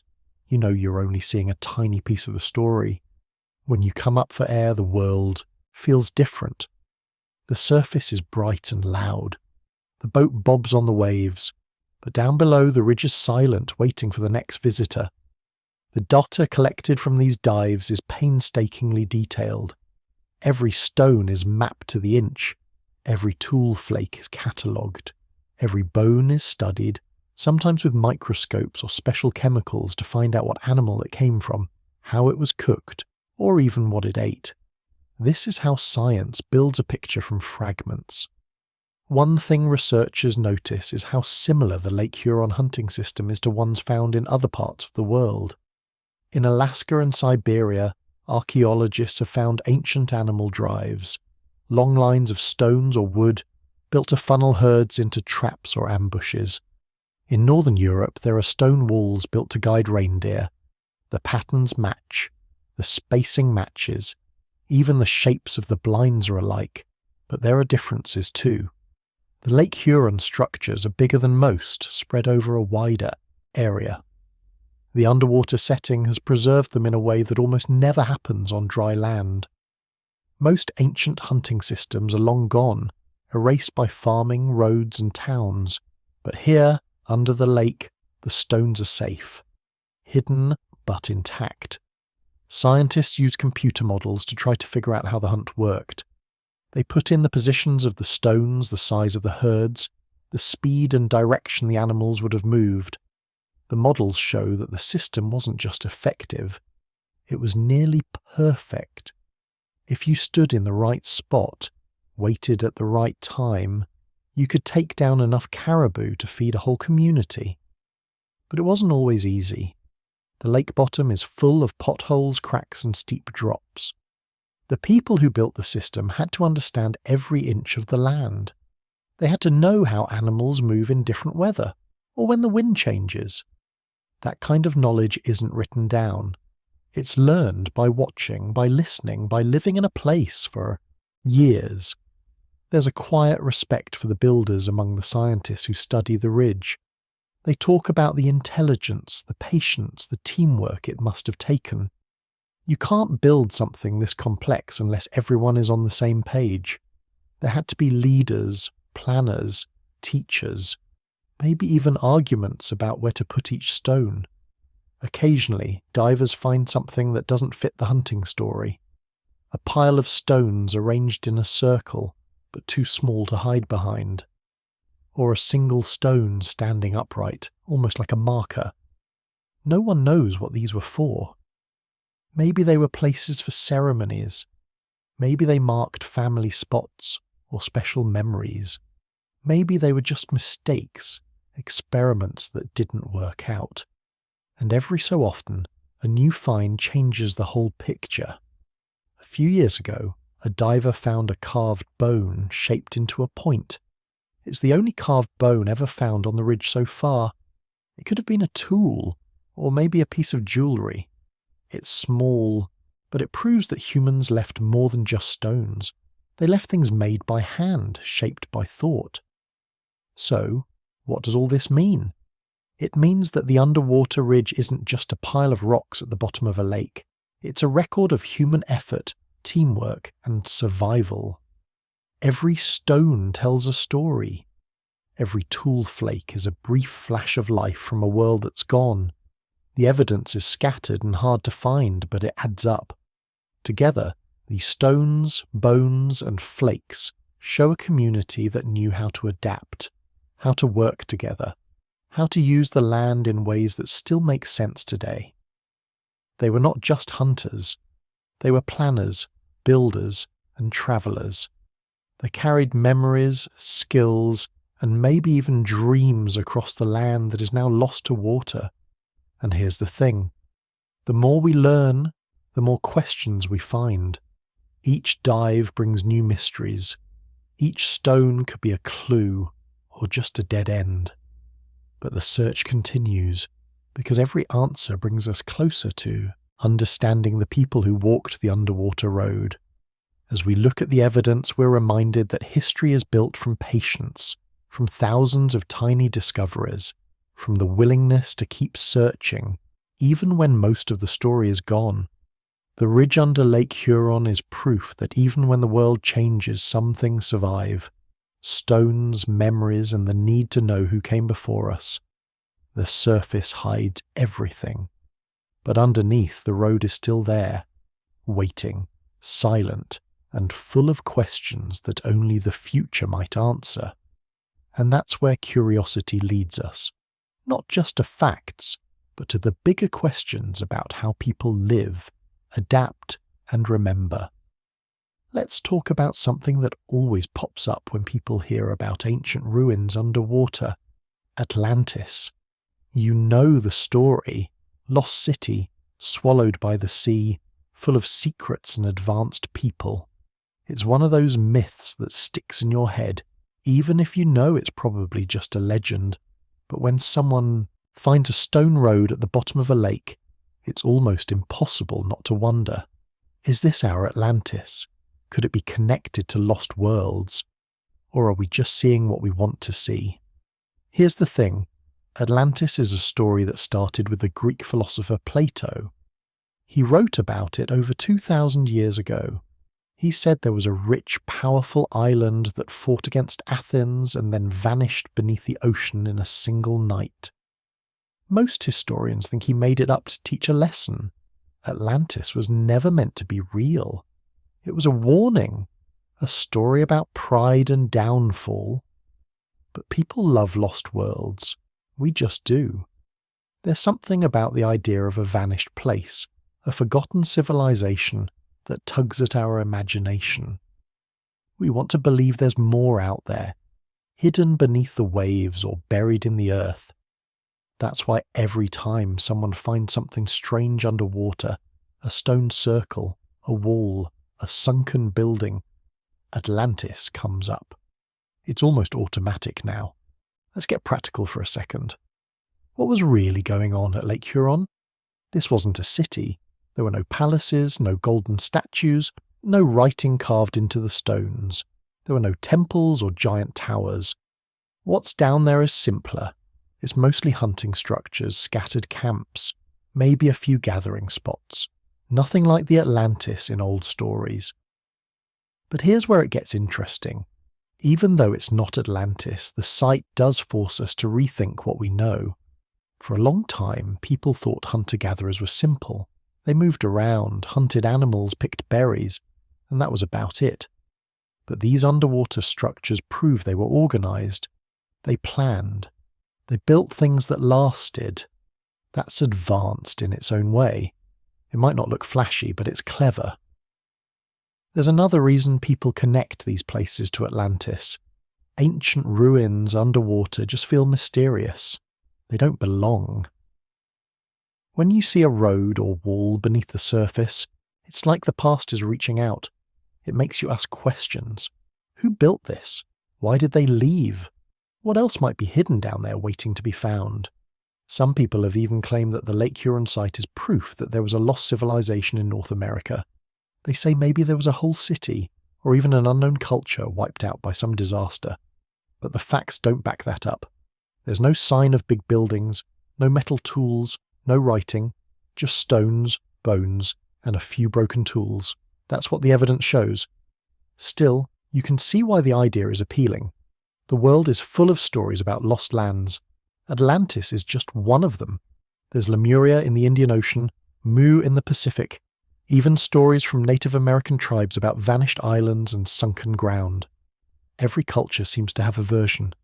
Maybe it's because people like to imagine that the world used to be bigger, that there were places and people who are gone now, and maybe they were wiser or more advanced than we are.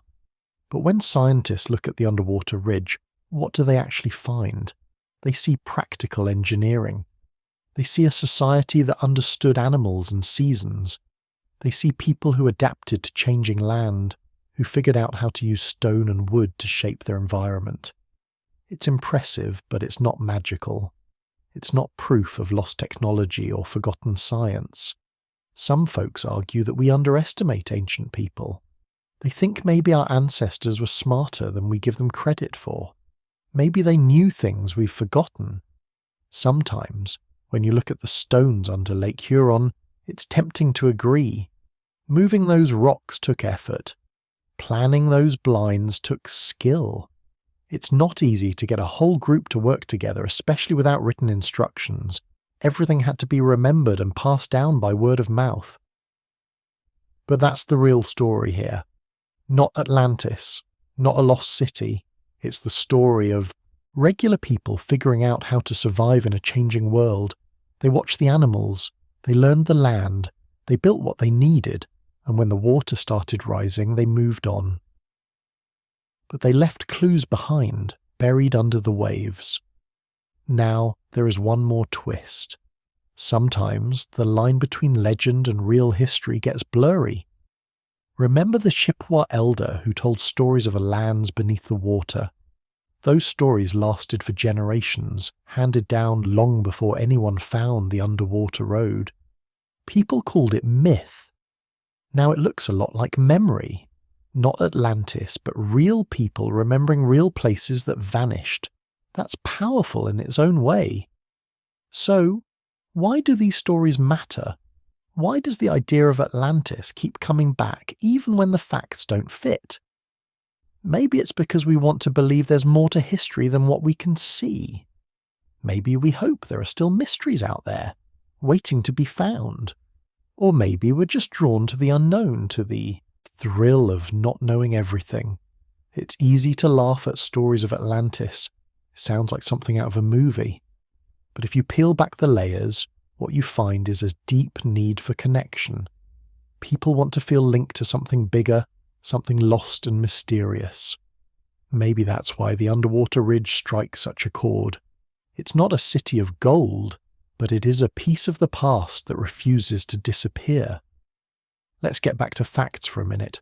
Scientists have mapped the underwater sites in detail. They've dug up soil, pollen, tiny flakes of stone. They've dated charcoal, checked the bones, and measured the stones. Everything lines up with a story of hunters and gatherers using the land between about 10,000 and 7,500 years ago. There's nothing that points to a lost civilization, at least not in the way Atlantis is usually described. But that doesn't mean it's boring. In some ways, it's even more interesting. Think about it. These people figured out how to survive in a world that was changing all the time. They watched the seasons, noticed when the grass grew tall, watched herds move in spring and fall. They built with what they had. When the land started to vanish underwater, they adapted. That's resilience. And here's something else to consider.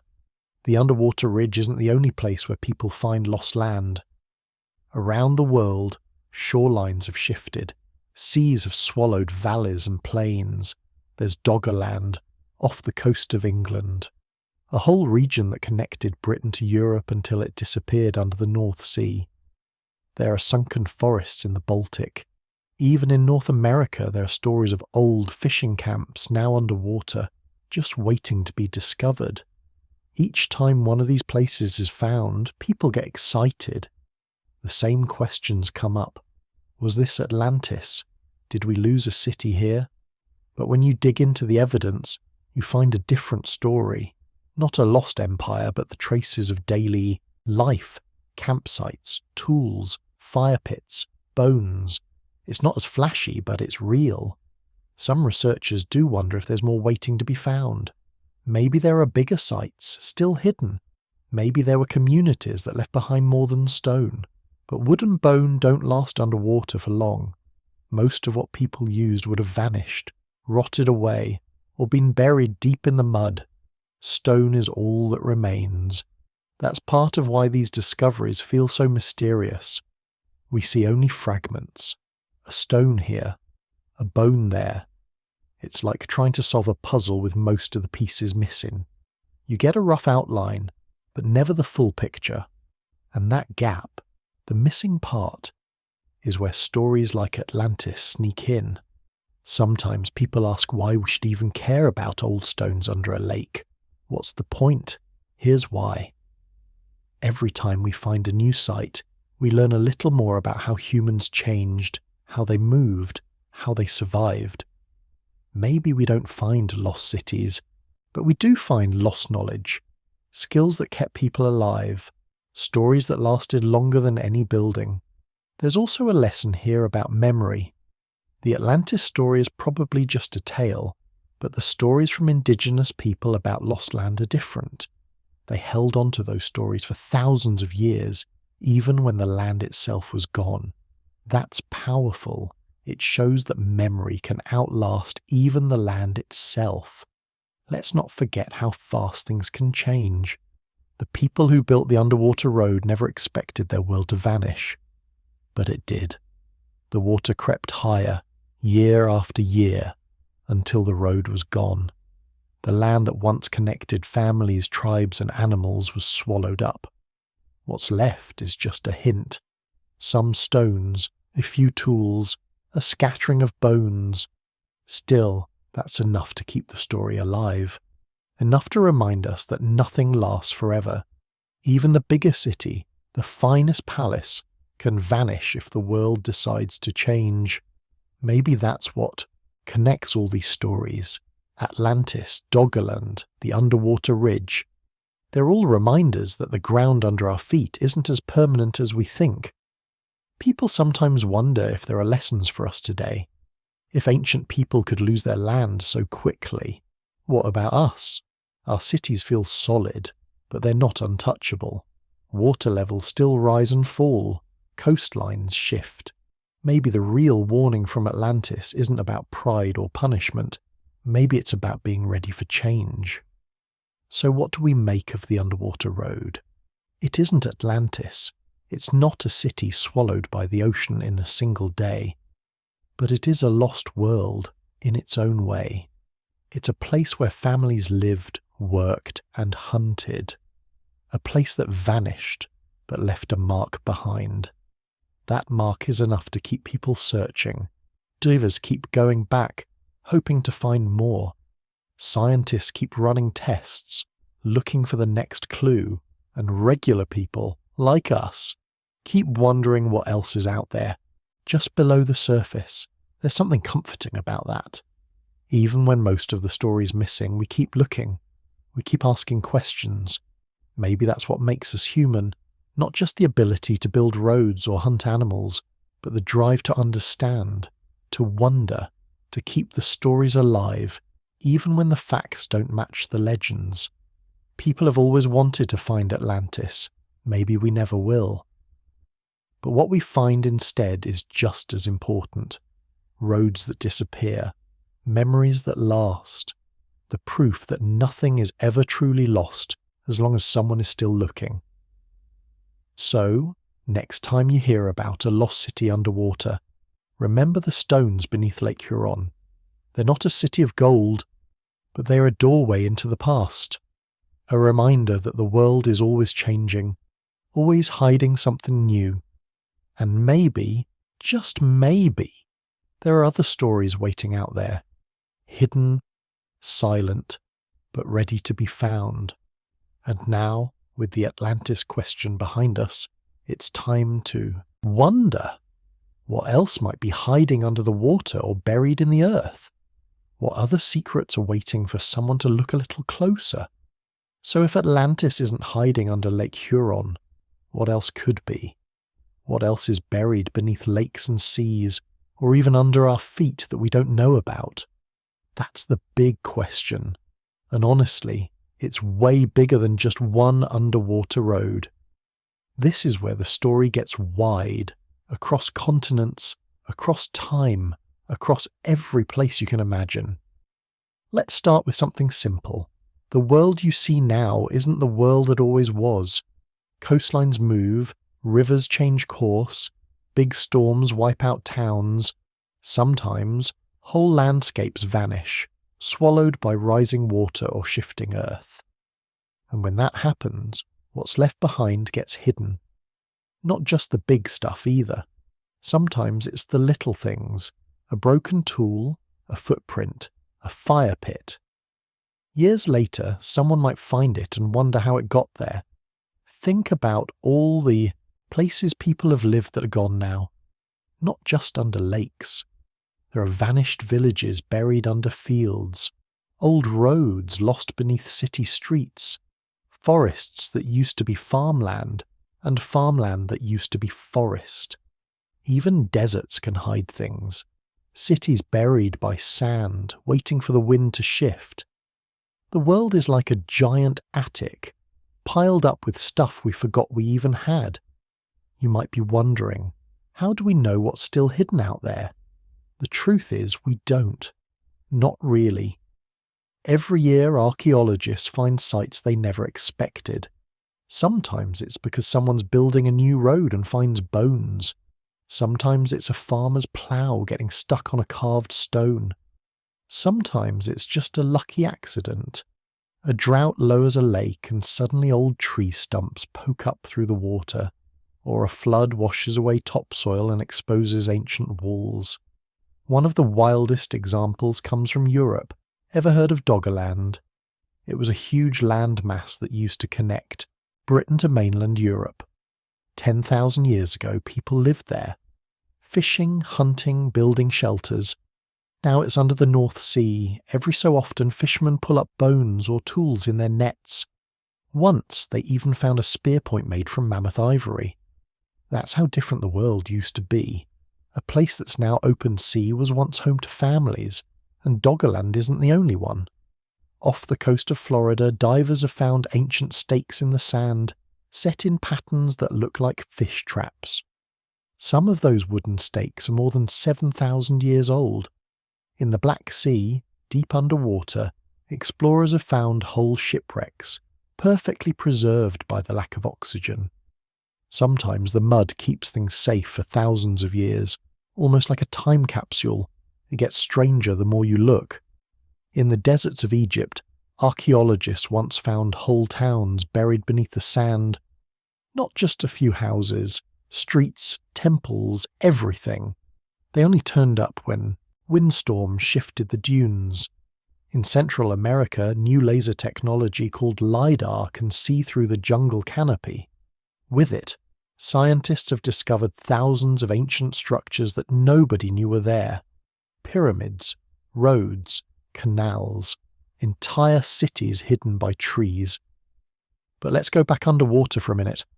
Why is it so hard to find things there? First, water is a great eraser.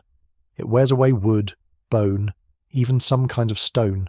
Waves bury things under layers of silt. Plants grow over the top. Sometimes fish or currents move things around. So most of what's left for us to find are the heavy things. Big stones, clay pots, metal if we're lucky, though that rusts away too. The rest is just gone. That's part of why every underwater discovery feels huge. The odds are against us. It's like fishing with your eyes closed in a pond the size of a continent, but every so often we get a glimpse.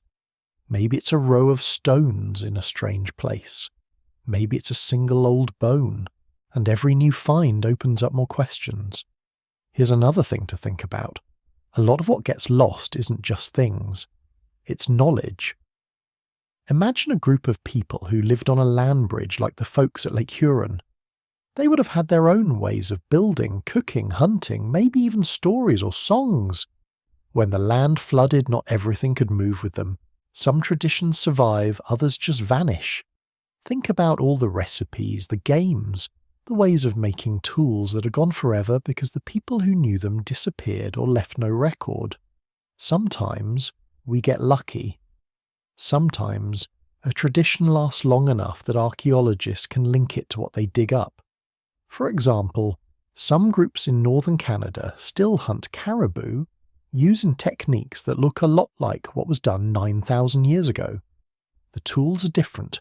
Now it's snowmobiles and rifles, not stone points and atlatls. But the basic idea is the same. Use the land, watch the animals, wait for the right moment. But that's rare. Most of the time all we get are fragments, a piece of a bone, a burned patch in the earth, a stone that looks like it's been shaped by a human hand. We try to build a story from those scraps, but there's always more we don't know than what we do. Now let's talk about another kind of hidden world. Places that are still there, but the meaning is lost. Maybe you've heard of stone circles in Britain. Stonehenge is the most famous, but there are hundreds more. Some are big, some are small. Some are buried under farms or hidden in forests. For centuries, people wondered what they were for. Temples, calendars, burial grounds. Even now, with all our science, we're still guessing. Or think about the Nazca lines in Peru. Giant shapes scraped into the desert floor, so big you can only see them from the air. Modern people only noticed them when planes started flying over in the 1920s. Who made them? Why? Some say they're maps. Others think they're messages to the gods. The truth is, nobody really knows. There are also places where the land itself hides secrets. In Siberia, patches of ground called pingo fields sometimes collapse, revealing the remains of mammoths, tools, even old campsites. In the Amazon, dark patches of soil called terra preta show where ancient people farmed, even though there's no sign of villages left. Farmers there today sometimes dig up pottery shards and bits of charcoal, reminders that others lived there long before. Even cities can keep secrets. In Rome, there are layers of history right below the streets. You can walk over a modern road, but a few meters down, there are old Roman houses, even older Etruscan tombs, and sometimes things from before history was even written down. The same thing happens in places like Istanbul, Mexico City, or Jerusalem. Each time a city is rebuilt, the past gets buried deeper. So how much is still hidden? It's almost impossible to guess. Some scientists think that for every site we've found, there are 10 or even 100 more we haven't. Some are tiny, just a single tool or a pile of shells. Others could be big, like lost villages or ancient roads. But until someone stumbles across them, they stay a secret. Now, you might wonder, why don't we just look everywhere? Why not scan every lake, every field, every patch of desert? The answer is simple. It takes time, money, and luck. Some places are too deep, too dangerous, or just too big. Even with modern technology, we can only search a tiny bit at a time. Sometimes we find things because we're looking for them. Other times we find things by accident. And then there's the problem of what gets preserved. Stone lasts. Bone and wood usually don't unless the conditions are perfect. Fire, water, wind, they all destroy. Sometimes the only reason something survives is because it was buried fast, like a volcano covering a city in ash, or a flood dumping mud over a camp. Those moments freeze time. Everything else just fades away. Here's another thing that's easy to forget. Even our best technology has limits.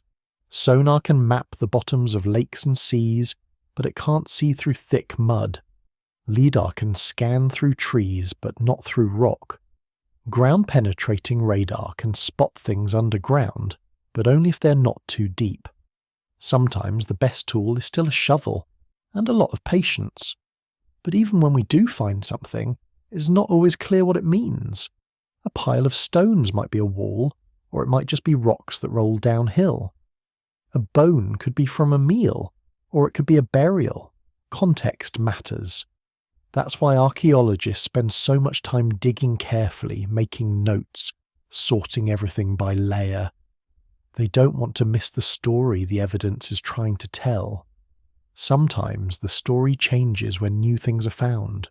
For years, people thought the Americas were mostly empty before farming started. Then they found traces of big settlements in the Amazon, road systems, canals, even signs of land management. Now it looks like millions of people may have lived there before European contact. The jungle grew back over everything, hiding it for centuries. The same thing could be happening underwater right now. In places where lakes or seas have swallowed old land, there could be whole networks of ancient paths, camps, or even towns. Maybe wood and bone are gone, but stones might still be there. Or maybe everything is buried too deep to find. There are also places where rising water isn't the only thing that hides the past. Sometimes people cover things up on purpose, maybe to protect a sacred site. Maybe to start fresh after a disaster. Maybe just because life moves on and old things get in the way. In Turkey, for example, they found a huge underground city at Derinkuyu. Dozens of levels dug into the rock. No one knew it was there until a man knocked down a wall in his basement and found a tunnel. Turns out thousands of people could have lived down there, hiding from invaders or the weather, and sometimes old things are just forgotten. In the middle of Mexico, there's a city called Teotihuacan. At its height, it was one of the biggest cities in the world. Then it was abandoned, and nobody even remembered its name. The ruin sat empty for centuries, covered in dirt and plants. Local people thought it was built by giants or gods. Only in the last 100 years did archaeologists start to figure out its real history. So what does all this mean? It means that hidden things are everywhere, not just underwater, but in forests, deserts, fields, and cities. And every time we find one, it changes what we know about ourselves. It reminds us that the world is older, stranger, and more complicated than we think. Here's a thought. Maybe the real mystery isn't just what's hidden, but why we care so much about finding it. People have always been Curious. We dig, we search, we imagine stories for every old bone or broken pot. Even when the answer is simple, a hunting blind, a fire pit, we want to know more. Who built this? What did they dream about? What was their world like? Maybe it's because hidden things make us feel connected, like we're part of a bigger story, like our lives are built on top of layers and layers of other lives. Every old road under a lake, every lost village under a field is proof that people were here before us, trying, failing, hoping, surviving. And sometimes, even a small discovery can change everything. In 1991, hikers in the Alps found a body melting out of a glacier. It turned out to be Ötzi the Iceman, more than 5,000 years old. He had tools, clothes, even food in his stomach. Suddenly, we knew more about life in the Stone Age than ever before, all because a glacier moved a little faster that year. So, what else is hidden? Maybe the better question is, what isn't?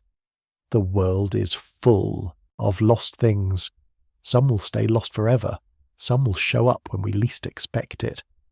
Every time water drops or a forest is cleared or someone digs a hole, there's a chance for something new to come to light. And here's the part I love. The mystery never ends. Even if we found every lost road, every buried camp, there would still be questions, still be gaps, still be things we'll never know for sure. That's not a failure. That's what keeps the story going. So, next time you look out at a lake, or walk through a field, or drive down a city street, try to imagine what's under your feet. Not just dirt and rock, but stories, old dreams, lost worlds. Some we'll find, some we won't. But the search itself is part of who we are. The silence of what's hidden is never really empty. It's just waiting for the right moment to speak. And sometimes all it takes is for someone to listen a little closer. Silence is a strange thing underwater. It's not like the silence you get in a quiet room or out in a field at night. It's heavier, more complete. When divers slip below those cold waves, sound fades away. There's only the rush of bubbles and the slow, steady beat of your own heart. Sometimes it feels like the world above is a dream, and the real world is down there, hidden in the deep. It's easy to forget time. Minutes stretch out. Your thoughts start to drift. That's part of why underwater discoveries feel so mysterious. There's a sense that you're touching something nobody has touched in thousands of years. Let's talk about what that silence hides. Divers searching for clues on the underwater ridge aren't just looking for big things. They're looking for patterns, a pile of stones in a certain shape, a gap where nothing should be. Sometimes the evidence is right in front of you, but you don't recognize it until later. Imagine swimming along and noticing a line of the rocks, just barely poking out of the mud. You might brush past it, thinking it's natural, but then you see another and another, and you realize they're arranged too perfectly. That's when you know people were here. One of the clearest signs that these underwater structures are human-made is their layout. Nature is messy, it's random, but the V-shaped formations found under the lake are regular, precise. The angles match up. The stones are about the same size. They form straight lines, not curves. Even after thousands of years you can see the plan. That's not something waves or ice do by accident. It's a sign of hands at work, minds making decisions. Researchers wanted to be sure. They did tests. They measured the stones, checked how they were placed, compared them to hunting structures on dry land from the same era.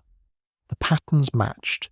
The shapes were almost identical to known caribou hunting drives in places like Alaska and northern Canada. It's like finding a signature.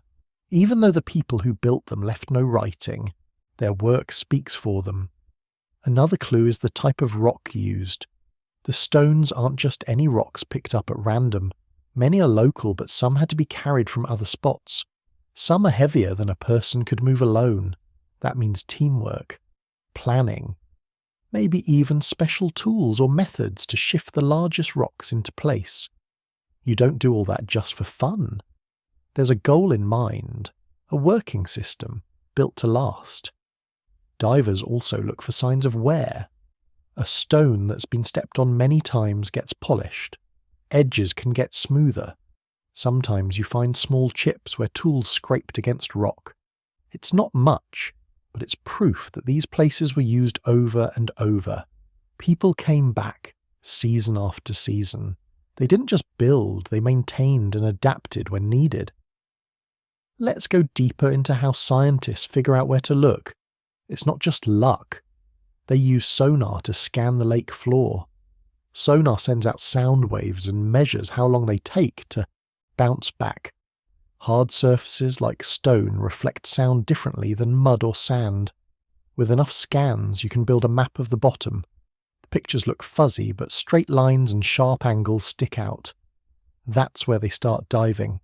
Sometimes researchers find more than just rocks.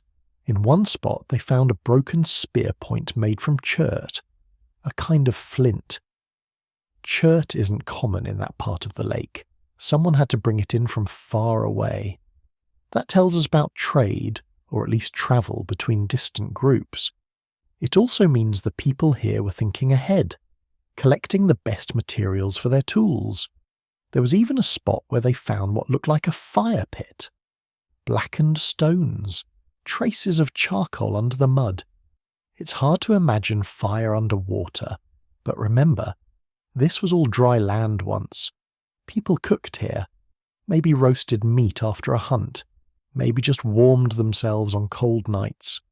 It's a tiny window into life so long ago. Dating these underwater sites isn't easy. Stones don't hold clues about age by themselves, but sometimes bits of bone or charcoal get trapped under or between the rocks. Scientists can test these with radiocarbon dating. That's how they know the structures are about 9,000 years old. Give or take a few hundred years. That's older than the pyramids, older than Stonehenge, older than most writing. What's strange is how well some things are preserved. In cold, dark water, there's less oxygen. That slows down decay. Wood, bone, and even plant fibres can last longer here than they would on land. Sometimes, a tool made from antler or bone will survive, or a piece of woven reed, once part of a basket. These are rare finds, but they tell us about the skills and daily lives of the people who lived here. Now let's think about the silence itself. On land, you find layers, newer stuff on top, older stuff below.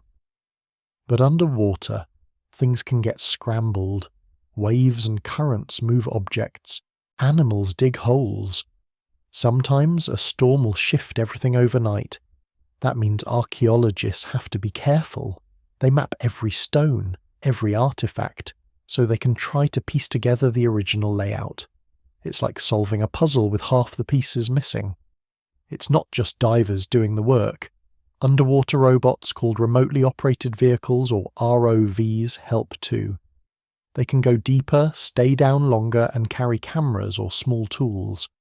ROVs can scan large areas, looking for anything that stands out. If they spot something interesting, divers can check it out in person later. The silence below the lake isn't just about sound. It's about missing information. No writing, no names, no faces. Everything we know comes from patterns left in stone and mud. Archaeologists have to read those patterns like a story. Where are the rocks thickest? Where do the lines break? Is there a gap that could be a path? Every detail matters. Sometimes they find animal bones. If you're lucky, you might get a caribou jaw or a chunk of antler. Cut marks show that people processed meat here. Burn marks mean cooking. If the bones are from young animals, it might tell you what time of year people hunted. Maybe during spring migration, maybe fall. Small clues, but they add up. Another thing is the lack of trash. On most ancient campsites, you find garbage, broken tools, food scraps, worn-out gear. But along the underwater ridge, there's almost nothing like that. Maybe the camps were temporary, maybe people cleaned up as they left, or maybe the water simply washed lighter things away. Whatever the reason, it leaves only the most solid evidence behind. You might wonder, why go to all this trouble for caribou? Why not just hunt smaller animals? The answer is simple. Caribou are worth it. A single animal could feed a group for days. Their hides made warm clothing, their bones became tools, and their fat was important in cold weather. These hunts were a big deal. They took planning, teamwork, and knowledge passed down year after year. The underwater silence also hides signs of changing climate. Around 9,000 years ago, the world was warming fast. Glaciers were shrinking. Water levels rose, flooding old paths and camps. Caribou changed their routes.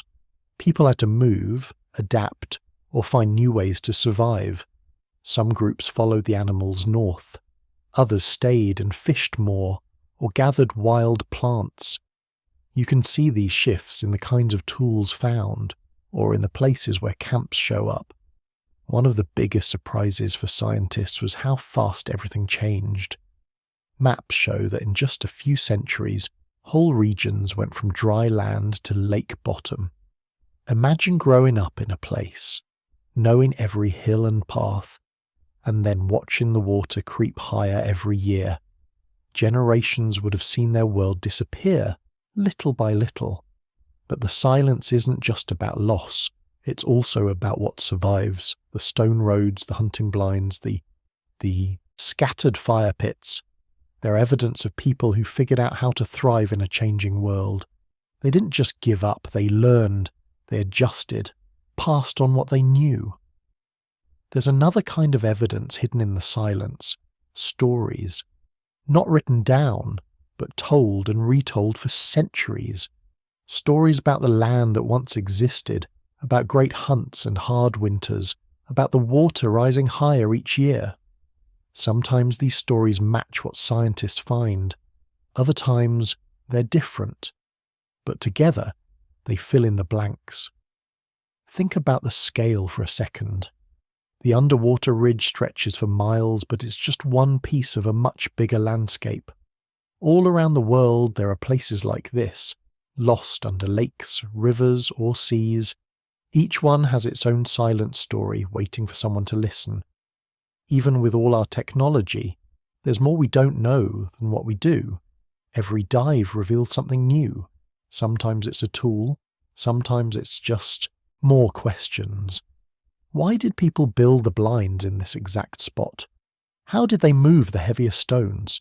Did they mark the seasons with certain rocks, or leave signs for each other? We don't have all the answers. There's also the matter of what's missing. We know there were fires, but no ashes remain. We know people cooked and slept here, but their shelters are gone. Maybe they built with wood or skins or bone, materials that don't last underwater. The silence is full of these empty spaces where something important used to be. Once in a while, researchers get lucky. In one dig, they found the remains of a child's toy, just a small carved figure, worn smooth by years in the mud. It's a tiny thing, but it says so much.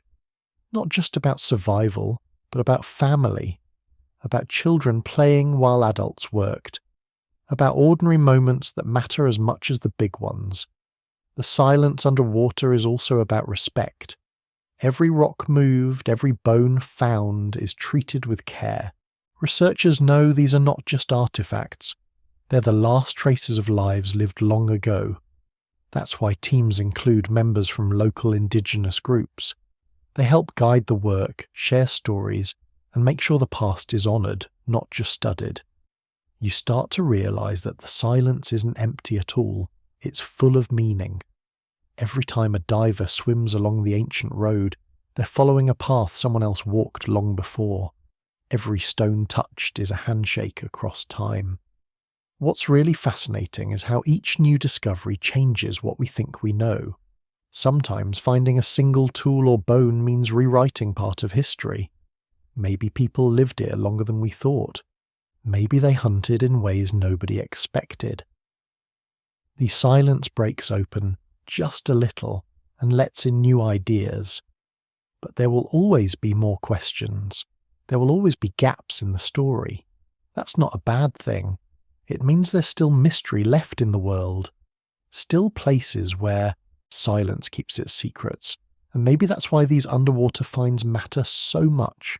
Not just because they're old or rare or hard to reach, but because they remind us that the world is deeper than it seems, that every patch of water, every quiet field might be hiding something incredible. Not just lost things, but lost stories, lost dreams. The silence underwater isn't the end of the story, it's the beginning. All you have to do is listen. When you think about an underwater road, it might sound almost magical, but the truth is, it's just a clue, a small piece of a much bigger puzzle about how people lived and how the world keeps changing. The story of the lost ridge beneath Lake Huron is about more than stones or old hunting tricks. It's about how humans deal with change and what we leave behind, sometimes without even knowing it. Take a step back for a second. Imagine looking at a map, not of countries, but of time. Picture the world as it was after the last ice age, cold, wild, and shifting fast. Huge sheets of ice melted, rivers grew wider, new lakes formed where there had only been land. For the people living then, nothing stayed the same for very long. One season, you're hunting caribou along a dry ridge. A few generations later, that ridge is gone. Water covers everything you once knew. So what do people do when their world changes? They adapt, they move, they take their skills and memories somewhere new. That's the real story behind all these underwater discoveries. It's not just about loss, it's about survival. It's about learning to read new patterns in the land or under the water. But here's something that doesn't get talked about enough. When land disappears, it's not just the ground that's lost. It's all the little details of life, paths, camps, resting places, even memories. Most of what people did never gets preserved. Wood rots. Bones dissolve. Stories fade unless someone remembers them. The only things that last are what's tough enough or lucky enough to survive. A line of stones, a single tool, maybe a fire pit if you're lucky. Still, think about what it means that we found anything at all. These clues sat underwater for 9,000 years. They survived storms, ice, and the slow grind of the lake itself. It's incredible, really. Most things from that long ago are gone forever, but not these. The stones waited, silent and patient, until someone noticed. Until a pilot looked down, or a diver brushed away the silt, or a story from an elder finally made sense. And every time we find something new, it's a reminder that there's more out there, more lost roads, more forgotten camps, more stories waiting in the mud. It's comforting in a way. The past isn't as far away as we think. Sometimes it's just hidden, waiting for the right moment to be found again. But let's not forget the human part of all this. When we talk about underwater roads or hunting blinds, it's easy to get caught up in the mystery. But these were real people. They laughed, they worried, they worked together. They cared about their families, their friends, their next meal. They faced challenges just like we do, only their problems were different. Rising water, moving herds, cold winters that wouldn't end. Imagine the feeling of standing on the edge of that old ridge, watching the lake rise year after year. Imagine saying goodbye to a favourite camp, knowing you'd never see it again. Or teaching your children how to recognise the right stones, how to set up a hunting blind, how to listen for the sound of caribou hooves in the distance. That knowledge was precious, passed down like treasure. That's why these underwater finds matter. They aren't just old rocks. They're proof that people figured out how to keep going, even when the world changed in ways they couldn't control. They made new plans. They found new homes. They didn't give up. And in a strange way, we're not so different. Our world changes too, sometimes slowly, sometimes all at once. We have to adapt, learn new things, and sometimes let go of what we thought was permanent. The people who built the stone road under Lake Huron were doing the same thing. They were making the best of what they had, using their skill and teamwork to survive. There's something else that stands out. The underwater ridge isn't famous. It's not a wonder of the world. Most people will never hear about it, let alone see it. But that almost makes it more special. It's a secret shared by a few, a quiet clue that history is full of surprises. Not every important story makes it into a museum or a textbook. Some stories are hidden in plain sight, just waiting for someone to notice. And think about what we still don't know. Every discovery under the lake opens up new questions. Who first set those stones in place? How did they decide where to build? Did they celebrate when a hunt was successful? Did they mourn when the water finally covered their home? We may never have those answers, but the questions are what keep us searching. There's a lesson here too. Even when most evidence disappears, something always remains. Sometimes it's a stone road. Sometimes it's a story passed down through generations. Sometimes it's just a feeling, a sense that people were here before us, facing their own struggles and joys. We're part of that chain. We're the ones who notice, who wonder, who try to put the pieces together. Maybe that's why underwater sites feel so mysterious. They remind us that history isn't just about kings or battles. It's about ordinary people, living ordinary days, leaving behind traces they never meant to last. It's about the world changing, and humans changing with it. And it's about respect.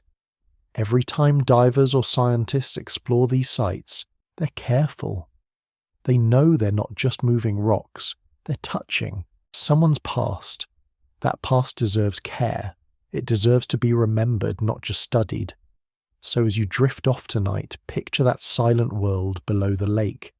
Picture the ridge stretching out, stone after stone under blue water. Picture people moving along it, laughing, working, planning for the future. Even if their world vanished, the proof of their lives is still there, holding steady against time. The underwater road isn't just a mystery. It's a bridge between then and now. It's a reminder that the world keeps changing, but the will to survive and remember never really goes away. There will always be more to find, more questions, more stories just out of reach. In the end, that's what makes history so powerful. It's not about having all the answers, it's about being curious, about listening to the silence and hoping, maybe, to hear an echo from long ago. As the darkness settles and the world grows quiet, let yourself imagine all the hidden places still waiting to be found. You never know what's just beneath the surface, of the water or of history itself. Sleep well. The stories will still be here when you wake.